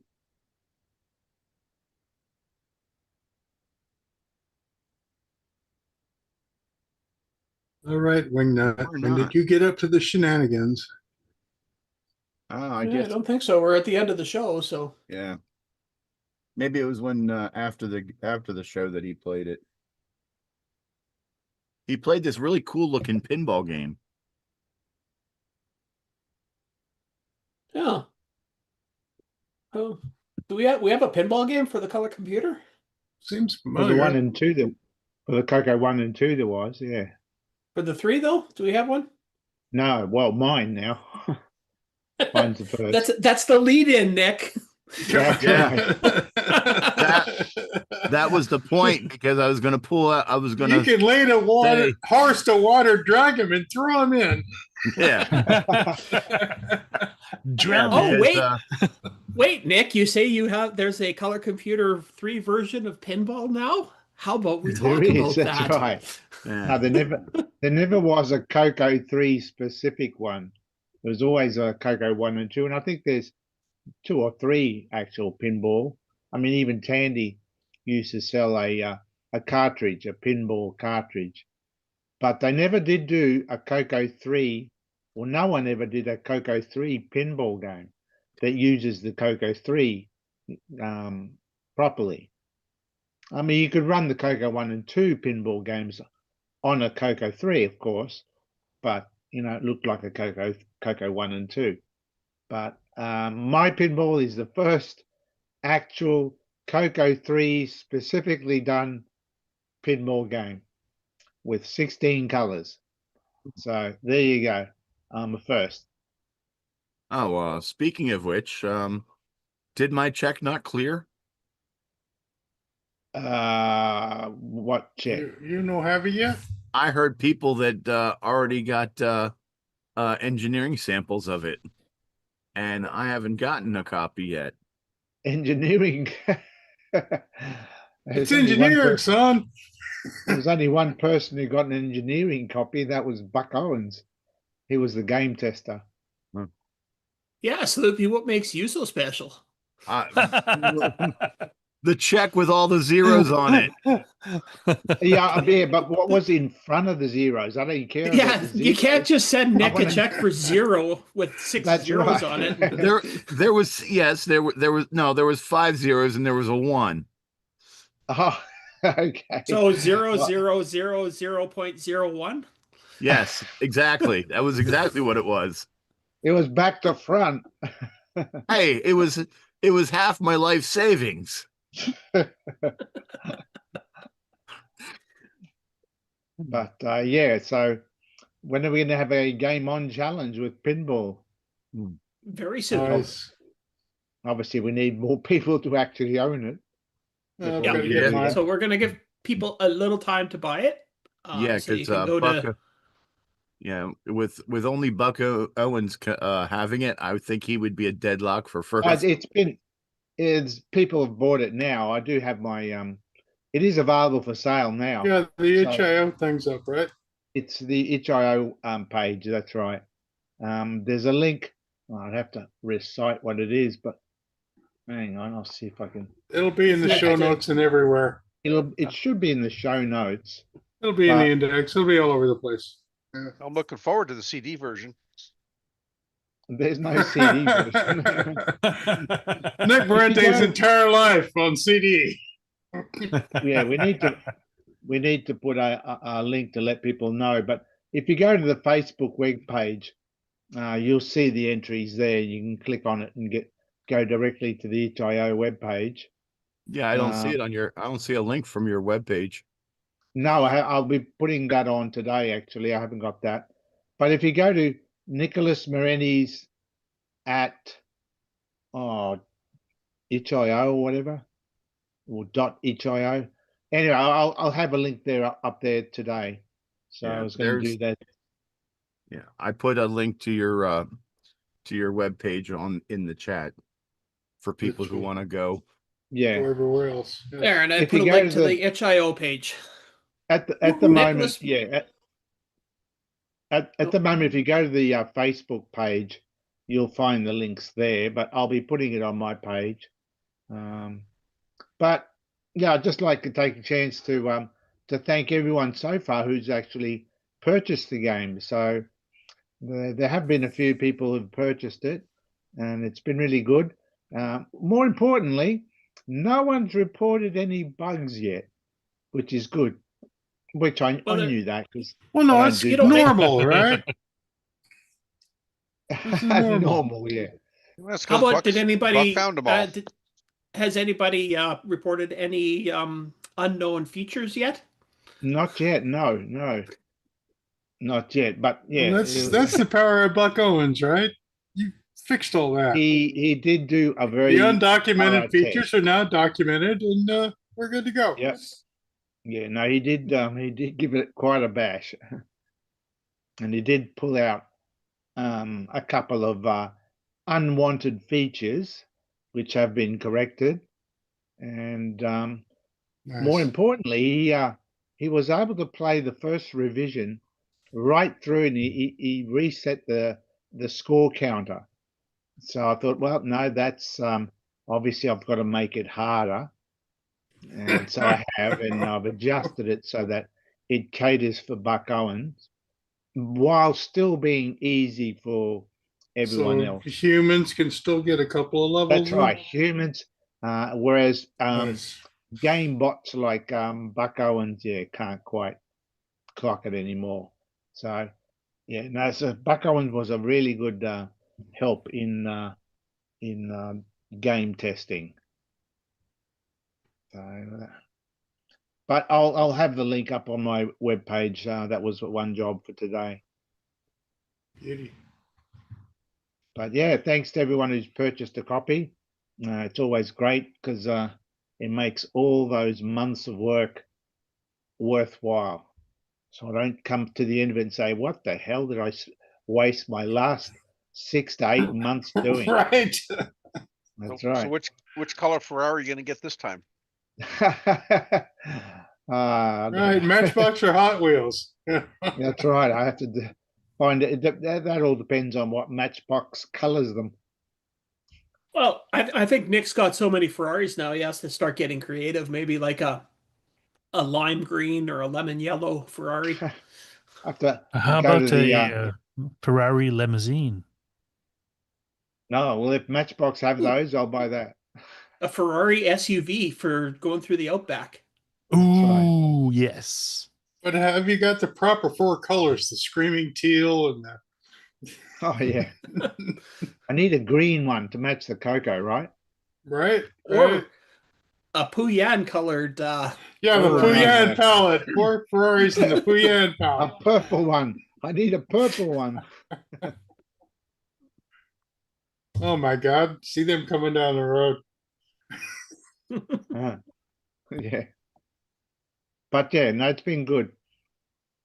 Well, I'm has just everyone slow, but seen- I'll have one soon. I can try and I'm not really prepared, but can you play the video off my itch.io page at all, or is that too hard? I can try. Just so that people can see what the heck I'm talking about. Okay. Hey, this doesn't look like Neutroid. When do we get a Neutroid skin? Oh yeah, Is that pinball? Is that showing? Yeah, it's showing. Yes. What, you want Okay. one?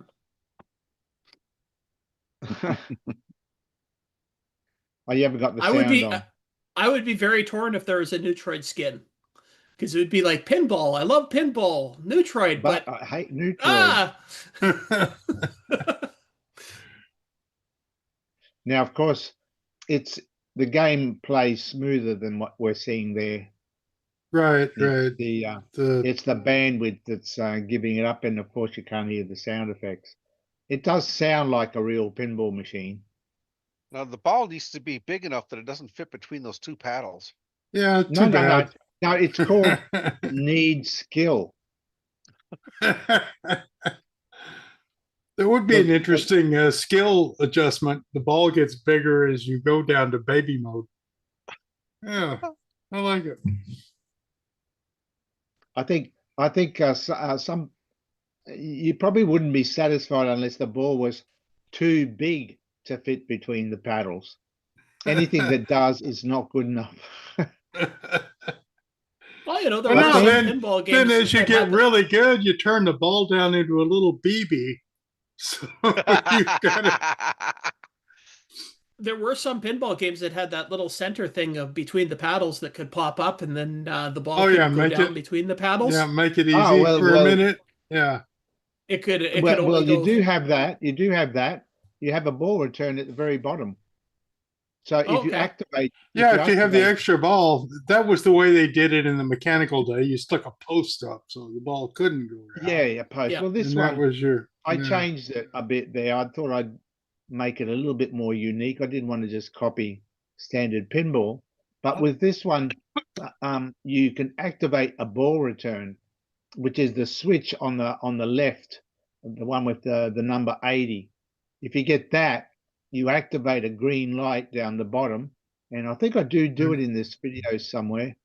That way, when the ball does go down between the paddles, it gets shot straight back out again. I like it. Then quick, So you do here's your have a ball back. ball return. You've got extra ball there, and it is actually not too hard to get those.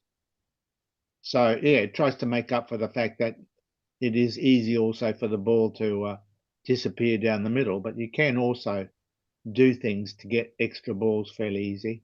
I mean, there alone, you can see I've only got one more bumper to get. Oh, there we go, extra ball. Now notice down the bottom, you watch when it goes down the bottom. I did it. I know. But look down, when it finally goes down the bottom, you'll see a green light. There it is, and it'll shoot it out. Now that thing in the middle is on. That's a But now it won't. That's a magnetron. That thing is like a magnets that swirl round and round, and it tends to pull the ball in weird directions when it's on. I used to hate those things. Yeah, Because in the real world, it was a magnet that spun around. And when it started up, you didn't know where it started from. So when your ball went by, it could go. Well, this is the same. I hate you now. I mean, there are times when the ball is going up and it'll suddenly veer and spin around. And just come right back in my face. That's right. Yeah. So you got to be careful. But the thing is, when you do have that on, all points are doubled. So It does. It is good. As Ooh, the long as the colours deaths are. aren't double. Yeah. Have what you happened? changed the colors, or what's changed there? This is now Sloopy sharing, so It's Sloopy's I'm fault. actually playing. it's because Sloopy's got a strange. Oh, Sloopy, this is did you- live, so his capture thing is doing this. So did you, at the start when it says, is the screen red, what did you pick? It was gray, so I put no. So this is the composite palette, of course. Yeah, no, it's right then. Yeah, so It doesn't support really both. matter. It works. No, it still looks all right, but I noticed there was some of the colors were slightly different, and yeah, that's why. If you set the emulator to RGB, but you've got to run the program again and tell it, because the program is now trying to run yeah. I hate that what Tandy did with the composite and RGB. It's so confusing. But anyway, either way, it still does come up all right. So Yeah, I mean it's not gaudy or yucky. no, it's still usable. It's just not Yeah. the original.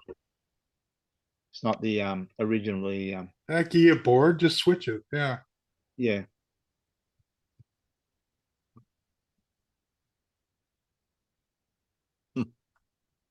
I like this. For no math, that's pretty good physics. Yeah, no, the math.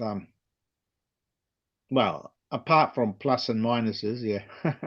Well, yeah. So there you go. That's the lesson for all the kids out there that are watching the show. Math does not matter. That's right. Don't listen to what they say. All you got to do is do the calculations. After you see this game, you don't have to say sorry at the end, because this is primo. Good stuff. This is good. Yeah. Yeah. Even over YouTube, which has lost all the subtleties of the display. Yeah, it's. You can only tell what it looks like when it's moving slowly, and as soon as it starts to move, then it just the bandwidth doesn't quite show the smoothness, but on the Sloopy, real would you thing, fix your bandwidth? I'd fix the internet while you're at it. Yeah. This is your last ball, by the way. Looks fine to me. Yeah. Yeah, no, it came out. Sure it does. You better hit that A so you can get an extra ball. Oh, I like the side kicks it just enough that it doesn't hit the thumper thing on the side. You thought about that, didn't you? Which side? Oh, we missed it. Yeah. Yeah, no, it was a little play mechanic. It was well done. I like it. Anyway, but that's pinball, and now I can move on to my next game, whatever that'll be. Get off my lawn. Yeah. Wow. At this point, yeah, and that might be the one. I don't know yet. Or someone else's lawn. And that's it. That's pinball. So I'll have go to my HIO page, and it's all there. Eventually, nicholasmarentes.hio/pinball. We'll have to put a target date so people are forced to get the dang thing in time and don't keep putting it off. Like a little after Christmas, maybe something. Oh no, it'll just in the next couple of weeks we'll do it as the Game On Challenge. Couple of weeks, holy smokes! It's not like you have to wait for. It's not like you have to wait for it to arrive. I suppose it's just an instant buy download. it and download it, and you got it. Yeah, it's a week or two, and we'll all have a pinball tournament. What are you waiting for my birthday? Well, you apparently already bought it, so there goes my idea for a birthday present. Why should we wait on you? I'm just gonna buy you another copy of it for your birthday. Cool. Buy me the CD release for my birthday. What about the 8-track? That'll work. That would be cool. Yeah, CoCo games on 8-track. Wait fast. Yeah. Then just go back to 1992 when I had an 8-track player in my car. Ooh, better yet, just, release it. Take your CoCo out to the car. Release it on a 78 record. Oof. One of those Or- magazine things. Or how about reel to reel? That's Uh, basically Reel to reels, Toggle but you need those switches. magazine flippy things. The record that Yeah. came in the We need rainbows. toggle switches, Altair style. yeah. Yes. Oh my god. This is how you program the game in, and then it's just 500 And then pages of toggle Never switches. turn it off. I did that exactly once. There was like 256 steps that you had to type in before the tape loader worked. I did Or that release once, it on and actually release made it it on work. punch card. Release it on And punch that was- card, Dick. Oh, there you go. Punch card, paper tape, something cool. Yeah, Yeah, how big of a deck of punch cards would that be? Big. yeah, pretty good start. Yeah, because what each one's what? A briefcase, a good chunky briefcase, flight sale case of punch cards would do it. Just don't accidentally drop them and mix them up. Yeah, Well, yeah, then you got to run it through the sorter again. So, but at least you would be able to see the graphics in the punch cards. oh, some kind of graphics. Mm-hmm. All right. Anyways, somehow moving I on. don't think that Nick is going to release this on punch card or punch tape. But No, I'm I'll not. just looking have to forward go to that. HIO and get it there. Yeah. yeah, you can. But it's very much easier. Just go to HIO, pick up Pinball, Yeah. download it, and you can play it within 2 minutes. Yeah, that's what I did. All right. So What let's was get to next the week's game? Oh, I'm about to share that. Now, this one's going to be a really hard one to guess because it's not like it's a giant written in giant letters on the side of the screen. So It's I also will gonna share be hard. this. It's also going to be I'm hard gonna- to guess because Curtis isn't here. Yeah. So here's the game. Just don't read the side of the screen and you can try and guess. You won't know. Pack rat? Oh, hey, Nick, you knew what it was. So this is kind of a Okay. Pac-Man game. I guess that's kind of a pack rat logo. Yeah. That's PACRAT. It's a P if you really skew it. Okay, yeah. Never mind. I was thinking it looked like a G. Well, it could Right, be it was a PCA. gack. Gack rat. It's stylized, but it says Pack Rat. Or it's a bee that's taking a snooze. That could be lazy bee. Or it's blinking. A deflated bee. And where'd this game come from? Oh, good question. Where is Pack Rat from? Actually seems promising. It uses the graphics we got for their best. You know? Yeah, it's actually a pretty fun little Pac-Man style game. It has some nuances to it that I haven't really figured out yet. Well, it seems like it has quite a few dead ends as well, so it's not quite. Yeah, it does. Yeah. So there's one bad guy on the screen that's following you around, like you're trying to eat all the dots, and he's redrawing dots, and it's Right. it's one of those games you got to kind of play to understand. Pacman-ish. Yeah. Unfortunately, it is also not on Curtis's website, so I can't give you any information about it. Right. Other than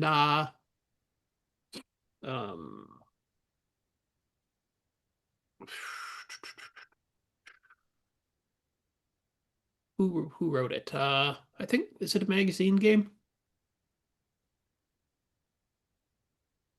Oh, my internet's decided to stop working. It's by Tune in next week to the exciting conclusion. It's by Stephen Dufresne. Yeah, Stephen Dufresne. So I don't know who that is. So anyways, it's on the archive. It's a fairly basic Pac-Man style game. It's less than 4K, so So why didn't he mirror the P so that the long thing was on top? I have no idea. Why I don't mean, we phone him up inquiring and ask him? minds, what are we gonna do with a 4K game? I want to know why the dang P is upside down. So, Stephen Dufresne, if you're out there, come on to the CoCoNation and tell us why you messed up so badly on the You P wrote on the pack QAC rat. rat. Yeah, QAC rat is simply not acceptable. Quack rat. Quack rat. Now, if that don't work, guess what this is? Play the game. All right, so that's the game we're going to be playing for the next 2 weeks. So have fun with it. It's I think it's a fairly early game in the CoCo life.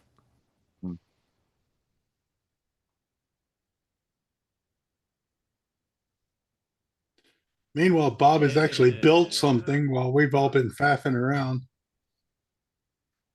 That's amazing. That sounds too. Yeah, I know. It's Saturday afternoon. I don't want to be doing anything productive. I've been doing that all week. Exactly. After this segment, we should go to BobE to describe to us what he's doing. Or did, yeah. Because I think he's almost done. He's got the caps on, and it's kind of. Yeah, I just don't have a full set of proper caps for this. I don't know. Oh, well, basically done. End of the game on section, and we'll switch to Bob. Oh yeah, we gamed out. Yeah, I'm done. Oh, we're finished. All right. Well, let's switch over to Bob. He's got raw lead, visible unshot. Must be good. We'll take a quick. I didn't quit. This is not EU compliant. I was taking a quick lick of the solder to make sure it wasn't going to melt too fast. Sorry, one thing I also did want to quickly mention about PackRat is that it actually randomly draws your maze every time, so it's different. Yeah, it looked like it's it a different maze every time you play it. I like that because I never could learn patterns, so a patternless game is great for me. Yep. Yeah, I'm not a seamstress, so I don't use patterns. Right. The better thing. Yeah, no. Yeah, and because of being dragged to such stores when I was a young kid, I have PTSD about Oh, right, and bolts of cloth and yeah. I'm with you. If you know, you know.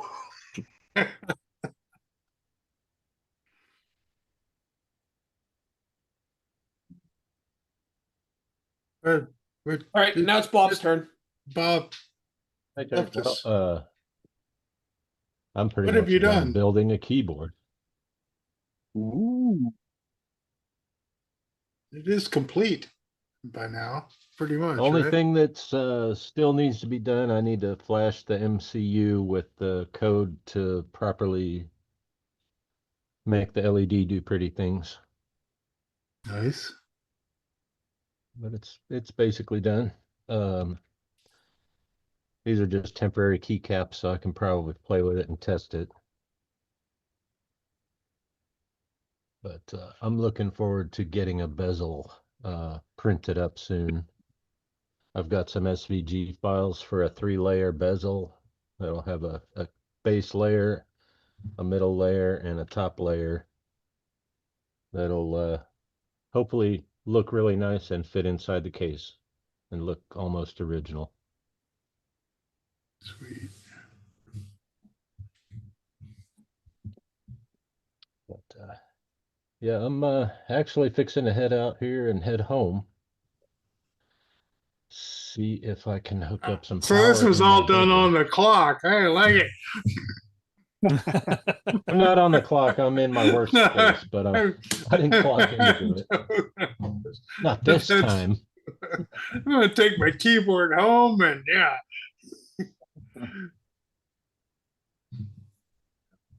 Nice.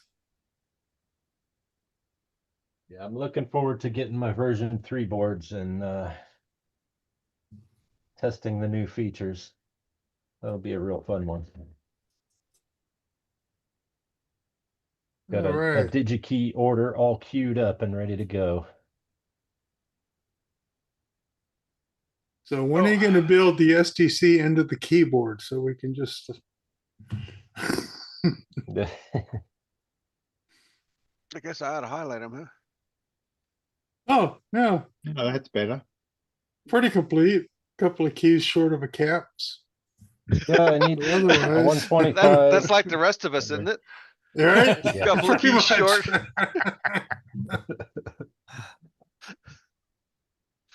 And got the microcontroller on the back.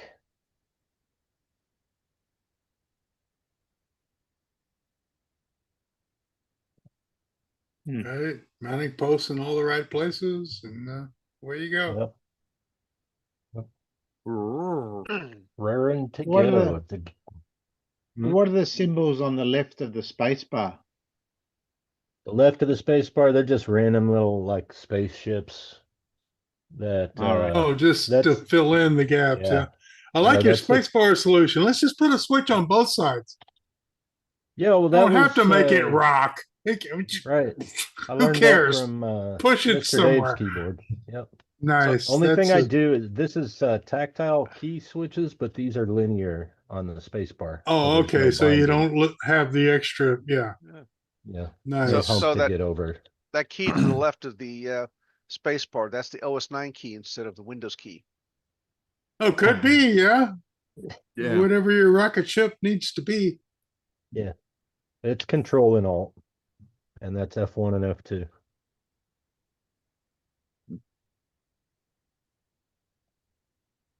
That all makes sense. What's the 00 key to the right of enter? That's a clear key. It's basically the that's the same as a clear. CoCo 1. All right. So my muscle memory will work, unlike this is when up I and try to down. type on my Right. any You other got the keyboard. original left and right and up and down keys plus the gaining arrows. Everything is CoCo 1 layout, but you got the added these four and the added inverted T. Nice. Right. And where Yeah, can I I get like one of it. these? Shoot me a DM on the Discord.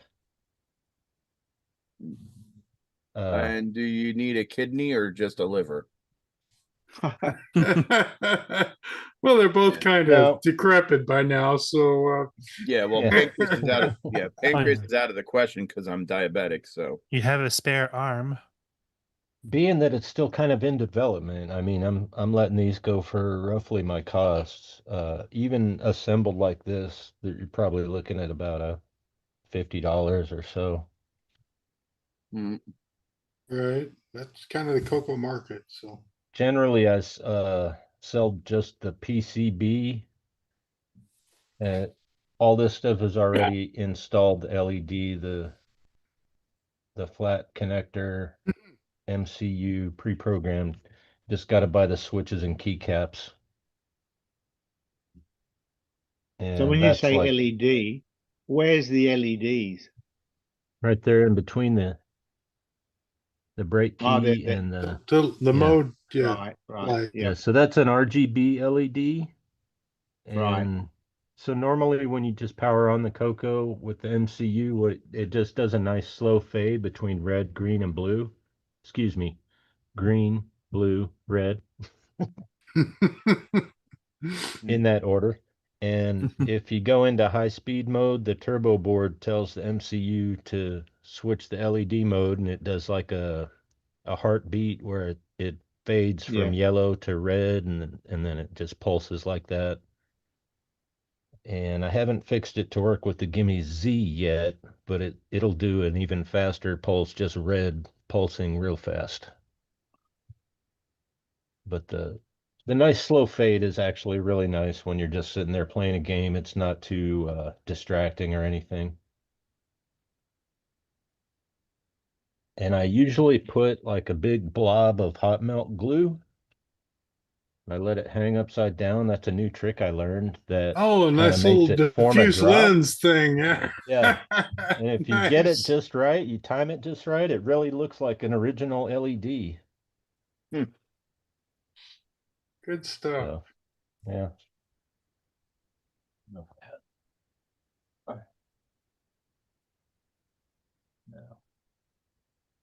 Yeah, I don't have a good one here to demonstrate, but And the best part really... is you just get to put your keyboard in your case and briefcase and head off. Mm-hmm. And all this is gone. So what's the equivalence? What's the equivalence on a CoCo 3, the Alt and the Control keys? These are Control and Alt. Well, right. CoCo 3 has Alt and Control, so they're just not in the right place for CoCo 3, but yeah, they would be. Then you need like the little switch I've got, so the up and down arrow and the Alt and Control change, and yeah, you can do that, but that's another complication. I was kind of trying to go after like what the HJL 57 did with the keys down here. Right, right. And keep the original arrow layout for people who like that, because some games that actually did work pretty well.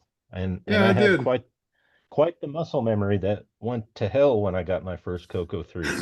Right. Well, I didn't patent that idea or anything. Just put a switch on the bottom and flip it to the other way. Everyone's happy, and they quit yelling at me or you.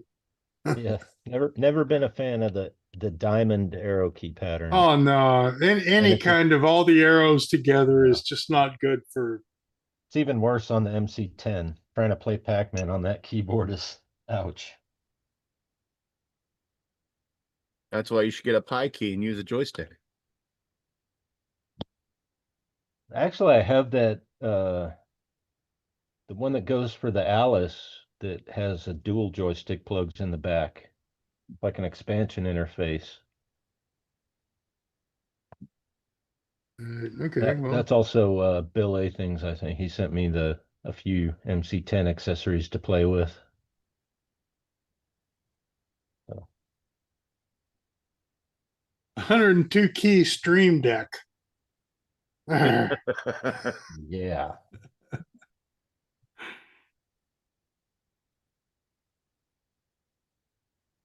All right.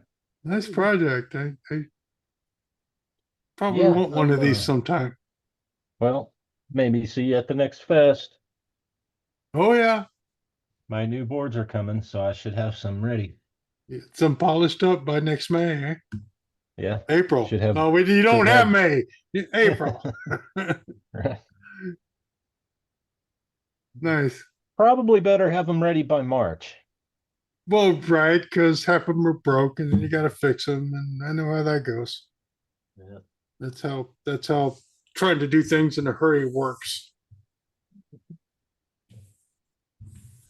Yeah, it's a lot of fun. I enjoy gaming on it for sure. I just like having a decent keyboard so I can do my CoCo stuff, but I can type nicely. Yeah. It just, now that I was used to regular keyboards in the real world, going back to the CoCo keyboard was a little rough. So I like being able to do things like this, where you've got keycaps and the expected spacing, and it's all good. I pulled my old CoCo one out and thought, yeah, this will be cool to see if this chiclet keyboard still works. And yeah, it cool still to see it, works. And then it was Air cool, quotes. It was cool to take it right the heck back out. Yeah. But Still yeah, works that's in air another quotes. nice thing is this will drop right into an old CoCo 1, 2, all the way back to a D board. But they'll need one of your adapters, Rick, for the pins. Oh, right, to get from the pins, the mylar, and the I do include the mylar with the keyboard too. Oh, right, that's nice. Yeah. And presumably you'll be able to get those for some time to come. So if your mylar dies, just get another one, because it's just a piece with pins on both ends. Yeah. That was something I got off of AliExpress. I bought 100 of them at once for a pretty decent price. So well, that's handy. Yeah. I actually did that to your key fix board. I took off your my elegant hand wires. soldered wire thing. I just put one of these on there, and that works too. Right. No, I cheaped out and didn't pay for that. Right. I soldered wires on and said, hey, you can always Yeah, but replace then it. you gotta- I don't know. Then you Yeah. got to do all that soldering and the wire prep and those little PC Well, yeah, boards but and- that's what I do when I'm watching TV, so Right. it's kind of free. You know? It's a trade-off. Yep, I get it. Well, we have anything else on the agenda today? I think we beat this one to death. Just like his Bob's roll of solder there. It's about It's seen the floor a couple times. It's on its last layer. Go to SpriteWorks and take a look at the latest video. Has a preview of the game on there. oh, the thing we didn't play today. Right. That's okay. Keep it a secret. Go watch It's it. not yeah. released yet. I don't have it yet. It's going to be fun. Okay, well, here comes the outro. This concludes another episode of the CoCoNation, the world's leading live interactive talk show featuring the Technicolor computer. For all things the CoCoNation, visit us on the web at thecoconation.com. We'd love to hear from you. Send feedback, suggestions, even segments via email to show@thecoconation.com. The CoCoNation show would not exist without the community and its cast and crew. The CoCoNation theme song, copyright 2022, D. Bruce Moore. Mixed, mastered, and produced by D. Bruce Moore. The CoCoNation is over. Join us on the CoCo Discord server. CoCo forever.